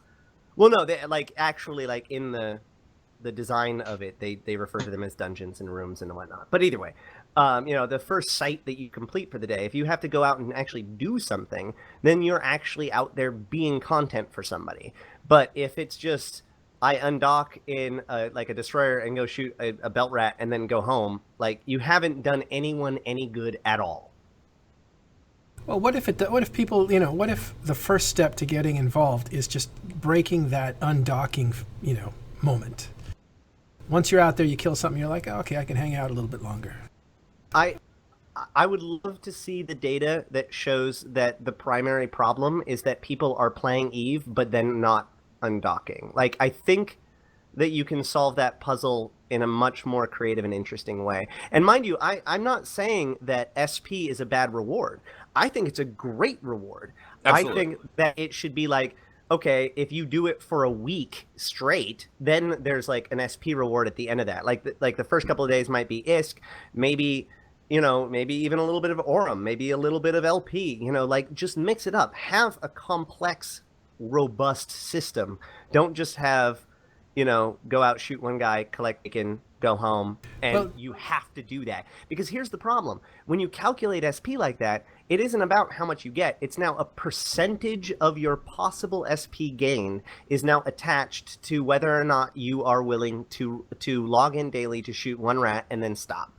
And that is a very troubling thing when it comes to, as opposed to, buying somebody else's effort, which is what skill injectors are, or putting in the effort yourself, or optimizing your effort through the purposes of attributes. Those are all, strong rewards to strong commitments towards your character. But the idea that now a significant portion of my progression is going to be whether or not I have decided to log in daily, that troubles me.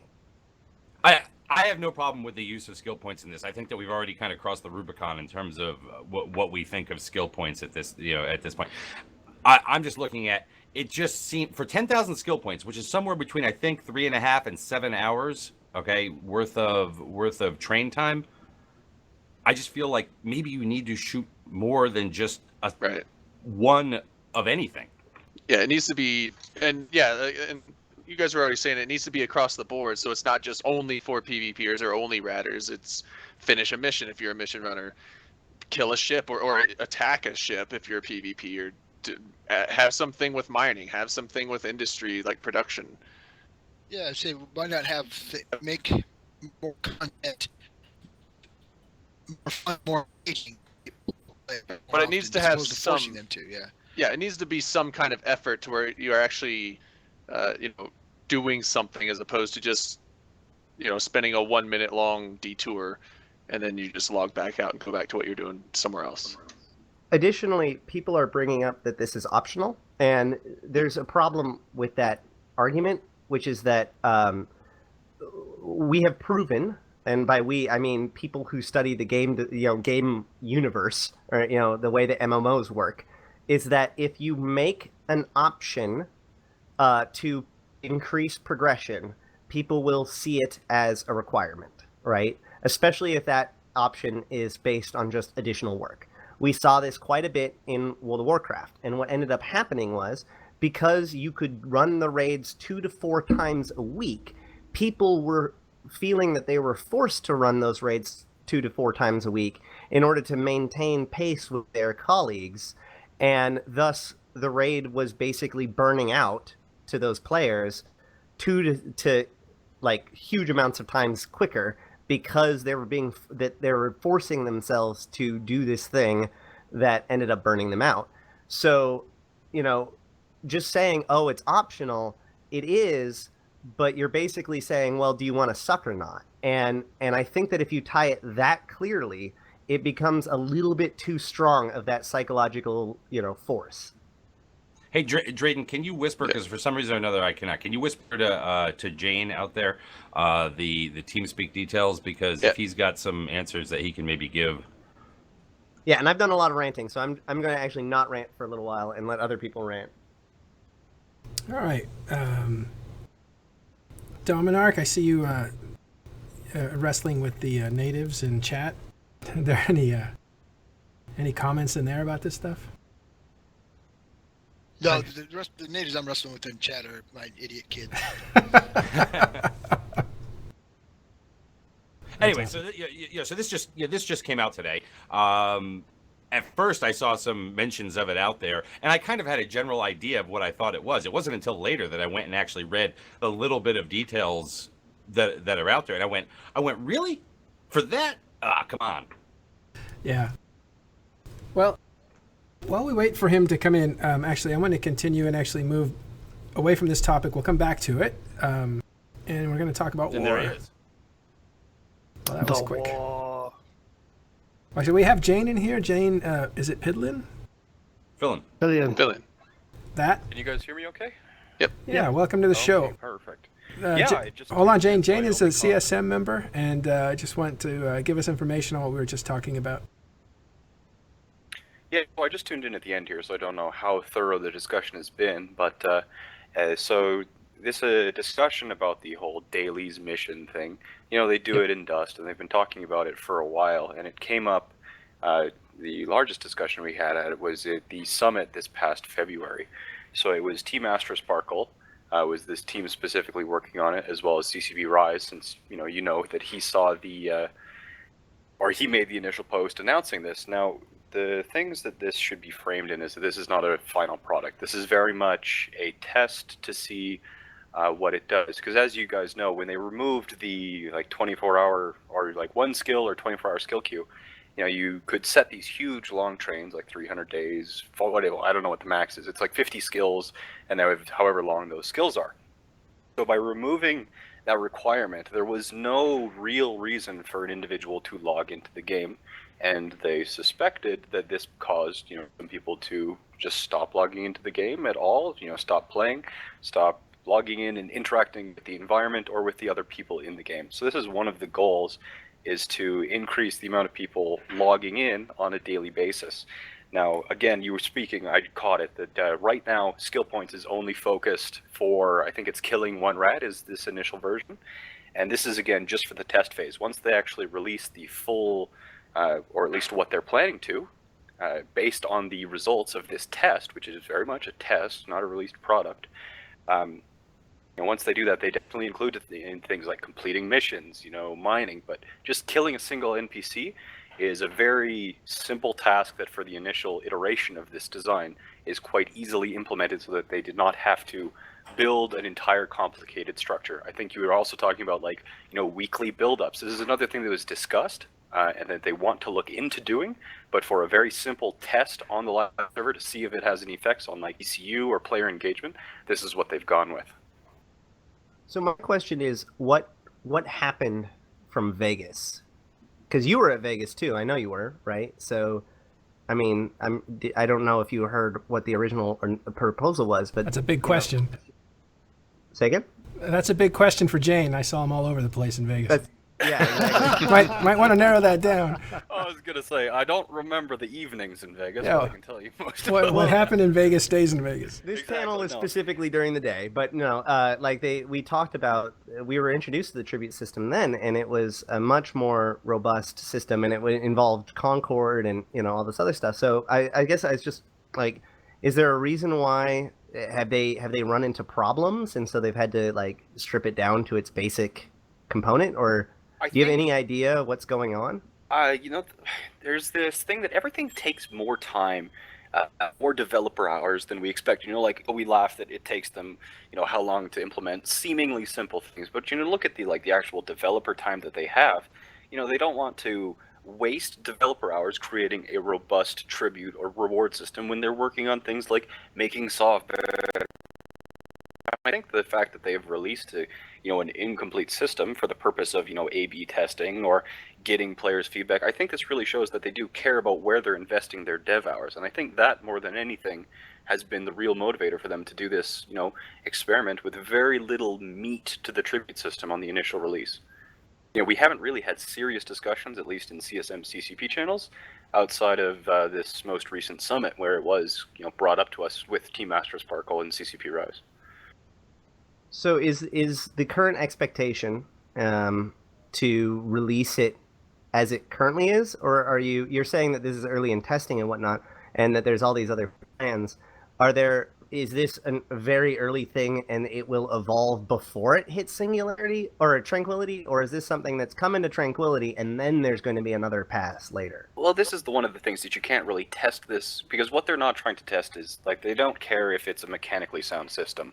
What they care about is 10k SP too much? Is it too little? Do people not like SP? Is the community going to react terribly? Do the bitter vets really want these new players who are actually logging in not to get this reward? So this is something that cannot be tested on Singularity, because a skill point reward on Sissy of 10k a day isn't going to get a reaction. The test here can't happen on Singularity because they need to do, they're testing group psychology, essentially, and that needs to be done on the live server. So yeah, it's no point building a very large system for TQ if it's not going to have the desired impact. And are the rewards correct? Are they structured? Is it too simple? Is it too these are all things that they're looking at. So I think what we need to do is we need to spread the word now. When this comes out on Tranquility and it's kill one NPC for 10,000, nobody should do it. We should basically all hold back until they get it up to about 50, 60,000. I thought you were... Hold out for more. Hold out for more. Don't jump in on it at 10,000 people. Negotiate. You got power. Yeah, you all go ahead and boycott the system. I promise you I will too. Don't watch my API. I got your backs. Yeah, no line crosses. I think that this was by Rise. This is not his first rodeo at posting kind of proposals out there. I think some of what Jayne said right there probably should have been included in this. I a part of me, Rise knows this. It's, like you said, it's not his first rodeo, and I think he didn't specifically because he wondered, is it going to turn into a thread knot? Is there going to be outcry? If he did say that, maybe there would be less of an outcry, and you don't get this, you don't get people's true thoughts. So, I can't tell what's going on in Rise's head, and that's one of the reasons that I wanted to jump on, is because there was no indication in the announcement thread that, there was, like, if you just read the thread in a bubble and it's like a closed environment, it seems like there was no warning about it. There was no discussion about it. It's like, what the fuck are you doing? So they didn't really communicate this as well as they could have. Maybe that was on purpose, maybe not. But I do honestly think that this is the right decision. I think Dailies implemented this version of Dailies that they're doing with the test. If they implemented this and said finished product, I'd be like, what the hell are you guys doing? But this is a step towards a finished product system like the one that is implemented in Dust, or was Rip Dust. Yeah, so the Dust daily system was like a 7-day progression, and I strongly suspect that they'd be going towards a system like that as opposed to, a very boring day at a time thing. But that again is just pure speculation. Hey Jayne, you're kind of the lead of Spectre Fleet, right? I am indeed, yeah. So, Spectre Fleet, but you're in Triumvirate. Why are you guys sitting this war out? Is this a segue? Yes, we're segueing. Big time. Oh my God, God. we literally just segued. So I just got hit in the head by the segue. participating in the war with Spectre Fleet? Is that the question? Yeah. No, I just threw that as a joke. I know Spectre Fleet's not sitting this war out. Spectre Fleet is not sitting this out. You guys had something like 400 people on. Yep. I don't know if they were in fleet or in comms, but you had. Why don't you tell us what you had? The first day that we announced that we would be going to war was, I don't remember which day it was now, but after a big announcement and hype up, we had 450 people turn up to fleet, 250 in the main fleet and 200 in the overflow, which was, to put it one way, absolutely absurd. So, it wasn't something that I initially wanted to do, but a lot of the other, we were actually in a command meeting, and I was like, so what do you guys want to do with Spectre Fleet? Just a regular meeting? They're like, we want to join this war. I was like, what? Really? Really? We're in PSI though. And they're like, no, we want to get involved. So we were thinking about ways to get involved. And, we were polling people who are like, we'd have to break neutrality to do this. But there was just so much, positive feedback about people who really wanted to get involved. Because unless you're in like a wartime alliance, you cannot participate in this war. And the only way you get to get involved is by reading the propaganda on Reddit or the scope videos or the battle reports or the threads. But, this is the stuff, this is what's actually interesting about EVE. But Nobody plays it for PvE, but there's people who hang out in HiSec, and that's what they want to do normally, and they don't want to make the obligation to join, a wartime alliance and participate. So we're catering to those people, and so far, Spectre Fleet has seen a 30% increase in both channel population and fleet participation in like 5 days. So people love it. People love it. That's what fascinated me the most about Spectre Fleet throwing the hat in, because when the hat was thrown in, I was sat there and went, wait, what? Spectre Fleet's getting involved? How? And then all of a sudden I was hearing stories about how inflated the channels were all of a sudden, and how many people wanted to get involved in the fleets, and how many. And I was like, that is amazing. Yeah, the highest the channel has been is 1,283 people in our channel. God. Like, what the hell? It's absurd, completely absurd. But that doesn't surprise me because. Where do these people come from? Where do these people come from? There's people in your Twitch chat right now. I play EVE for the PvE, and those people, sometimes they just want to get a taste of like what is all this big war business around. Like when you're looking at all the data like Quant and those guys put out, like you're talking about PvP players and PvE players, and it's something like 85% of the players in EVE PvE and HiSec. Like they don't live in nullsec. They aren't part of these alliances. Spectre Fleet is right now the only group that allows those people to get involved in these wars that are actually interesting. EVE PvE is, I don't know, some people like it, but those people don't get a chance to actually experience the meat of EVE, and I think we've positioned ourselves in a really unique niche, and I do regret the fact that we've had to break our neutrality to do so, but I absolutely do not regret providing this opportunity and diving into right where the content is actually interesting, and people are loving it, absolutely. This doesn't, it doesn't surprise me. One thing on that. Go ahead. In that, when before Spectre Fleet got involved and we were going in on fleets, and we're like, okay, these people are here, so mark them as blue, and these people here, mark them as blue, and these people here, mark them as blue. That was a lot simpler. As soon as Spectre Fleet arrived on the scene, I was like, I can't mark all these guys blue. What the hell am I going to do? Okay, all neutrals, off the overview. It's been a fucking disaster in terms of coalition coordination and whatnot. Oh my god, we've actually had to turn like the war regions into NRDS. So we are no longer calling Spectre Fleet an NPSI organization, which is hilarious since that was like literally the only thing we did. So now we are a public fleet organization that sometimes does NPSI and sometimes does NRDS. And a lot of the Can I coin one phrase? Yeah, go ahead. Can I coin one phrase? It's NGSI. Not green shoot it? Or No, what? hang on, that's wrong. NGDI. I don't know, Well, something like that. think about it for the next show, Tiberius. Yeah. Does it start off with not goon? See this? Too many of these. Yeah, it's what, 3 in the morning for you, so it's okay. I did want to say, Not in the morning to me. how many people? Goon shoot. No, is Jayne. goon shoot it. There you go. Jayne, how many people were? I mean, was it unanimous that people wanted to fight against the Imperium, or was there a discussion about that? It was definitely not unanimous. You know, it's because even right now we're open to everyone technically. So even if a goon wanted to join the Spectre Fleet, they'd be allowed to. Of course, they would be shooting against their own alliance, and then the other Kind of cannibalistic, wouldn't it? Yeah, it wouldn't work, is what I'm trying to say. Even though they're not explicitly banned. Sorry, what was the question? I've completely gone off my tangent. Why are you on the Money Badger side? Oh, why are we on the Money Badger side? Yeah, is that where everybody wanted to be, or? Yeah. In terms of getting involved in the war, should we get involved in the war? It was about a 60-40 split, 60 in favor of, and which side? It was about 90% in favor of fighting the Imperium.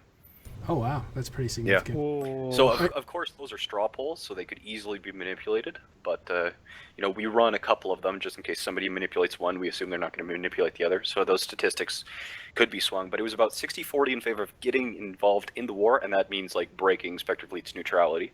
And then, you know, if we joined the war, 90% said, you know, join the Money Badger coalition side. So we'll go another like 5 minutes. It's okay to go over. I don't think anyone's behind us. So is that okay with everyone? Keep going. So are you getting SRP for participation, or was somebody? Yes. Somebody's reimbursing your losses. Yeah, we're getting paid 30 billion ISK a week. So that has been going towards SRP. Does that go into like your pocket, or do you distribute that when you do? It is going into my pocket, yes. Right now we've actually paid out 36 billion in the last 9 days, so I'm actually having to dip up into personal reserves. It's funny, SRPing about 1,000 angry nerds every day takes money, but yeah, so that's going towards you know, there's the Slice group that runs their Black Ops fleet, where we're trying to just throw as much money as people as possible, you know, because we're in a war.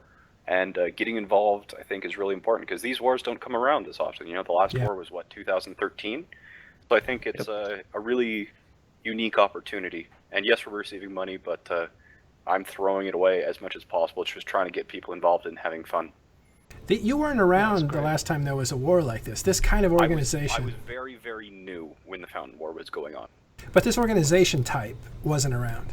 No, this organization type did not exist in the previous large wars. So really, you're kind of the first pathway for people who aren't already associated to fight in this war without getting like blapped off the field. Yeah, people who have no stake in this war can get involved with this war. It's strange, and honestly, I'm still not 100% convinced that it'll work.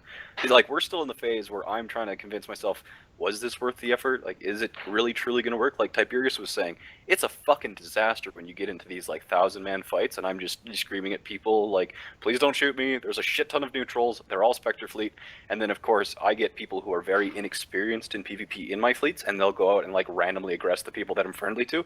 And I'm trying to tell the other FCs like, I have told my guys not to shoot you. Like, you know, if anyone aggresses you from my side, just fucking nuke them. But am I allowed to swear on this channel? I'm not sure. But oh my god, what is this? Open comms? You just did. Sorry, not really. I'll bleep it. Yeah, so I'm still not sure that NPSI has or public fleets, I guess, since we're technically NRDS when we're at war. I'm still not sure that public fleets have any place in the war zone. I'm not convinced one way or the other. But what I do know is that I'm having fun and people are having fun, so we're definitely trying to make it work. And that's the most important thing. Can you get back to neutrality after this? Do you think you can? Absolutely. We're going to try. I don't know. This is precedent setting. I don't know. Yeah, depends on how mad people are. Bitter the goons are. Yeah, we probably alienated ourselves from a very large portion of the player base by doing this, and I don't know if that will have negative ramifications down the road. I couldn't tell you. Well, it also depends on how effective you are too. Yeah, I mean, there are obviously a number of things that are different about this war than previous wars. One of them is the ability for non-purple shooter fleets to get involved. Because they exist now and they really didn't in previous wars. But the other thing is, also the coverage of this war in general. And again, today we had another scope video come out. That was today, right? Yep. Well, yesterday. But yeah. Yeah. Yesterday Eve time. Today, hours ago. It's all relative. Time, yeah. And I thought it was a very even-handed scope report. It did not get involved in the war name game, which I'm hearing is actually being pulled back a little bit on CCP's side. You may not see World War B being plastered on their might stuff. be the war. Well, to be fair, they kept going because they had like a plan. Like that was a 3-stage process where they had the page, and then they had the announcement, and then they had the images, and so that narrative had to kind of play out regardless of what kind of reaction it had in the meantime. And then now that they have like their second volley, they've obviously said, well, okay, fine, we won't use that, whatever. Now, if they continued to use it, it definitely would be doubling down. But at the time, a lot of people said, oh, well, they doubled down. Well, no, they didn't. They just continued. They just had their marketing plan that played out over the course of the weekend, right? Yep. But yeah, I thought it was a good video. I thought it was pretty even-handed, in what it was reporting. And again, I'd like to see how current they are in keeping up with this. Again, a first time. All previous wars, things were so dated by the time they got around to really doing anything on their own. Who was it that does the scope videos again? It was Loki, I think. Yeah, CCP Loki. Yeah, I mean, when he was doing them on a weekly basis, he could turn them out. He could really push them out very quickly. So I think a lot of them are going to be pretty current.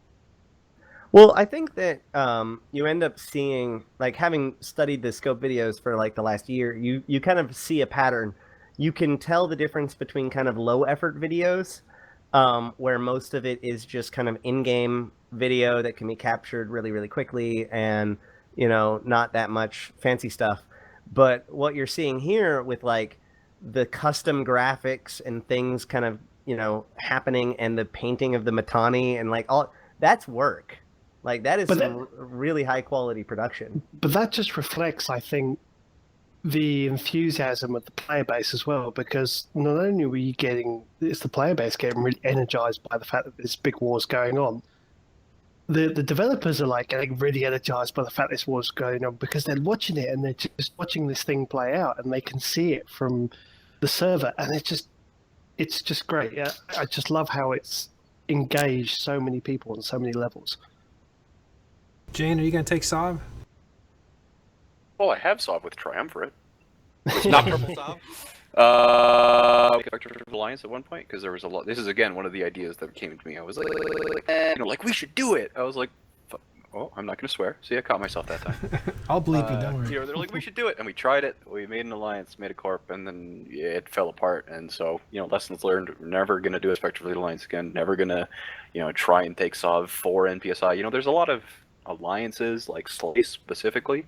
When they first started out, were very heavily affiliated with Spectre Fleet and took a station and freeported it and welcomed Spectre Fleet. But that's as close as Spectre Fleet will ever get to holding Sov, is having affiliated alliances holding Sov that they in turn freeport for our use. You're welcome to our Sov. You can come to the space with Sov. Actually, you're the only podcast that holds Sov, aren't you? Yes, we are. Where's your Sov? Delve. How many? I'm still going to come and take it. How many systems you got? We're down to one. I had an entire constellation for a while, but just down to one. Well, there was a question. It was an effort to prove that the Fozzie sub was easy for for small groups because I did that all by myself. Well, or I've helped some after we got it going, but that was about it. And the other guys helped defend it, but. Well, all right. You guys have any last questions? If not, we'll move into your little soapbox that you get at the end of the night. All right. So, actually, as a guest, Jayne, we'll let you say any last thing. How can people get involved with your organization or something? Oh, well, I won't soapbox too much. I just greatly appreciate you guys letting me come on and clear the air. I love working with CCP on CSM. I really, truly think that the CSM has its uses and has done a good job this year despite the drama it's caused. I just wanted to make sure that people had the best information they could about CCP's intent with the Dailies. So I appreciate you letting me come on. Again, I'm Jayne. I'm part of Triumvirate Alliance, that is currently part of the NBC, as well as I run Spectre Fleet, EVE's largest public fleet organization that anyone and everyone is welcome to join. So thanks for having me on. Well, thank you, actually, for bringing that information. Yeah, thanks, Jayne. Jayne is a stand-up fella. For those of you who haven't ever met him, he's a pretty dashing young dude. His fleets are fun too. Tiberius?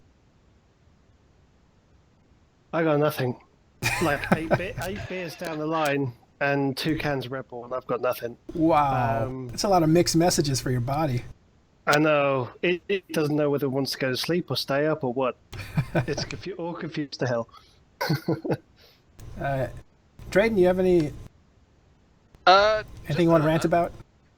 Not anything really to rant. I'm really excited for the Citadels.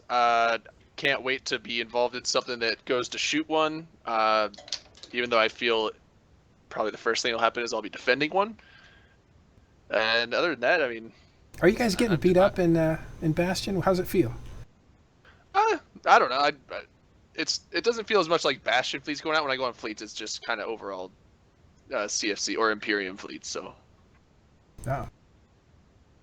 Yeah, I concur. I mean, right now you've got the coalition that's pulled back to Saren and fighting as the coalition, right? So it doesn't feel like any one alliance is getting beat up. Although you can sit there and say, oh well, yeah, have we watched Space Fall or whatever? Sure.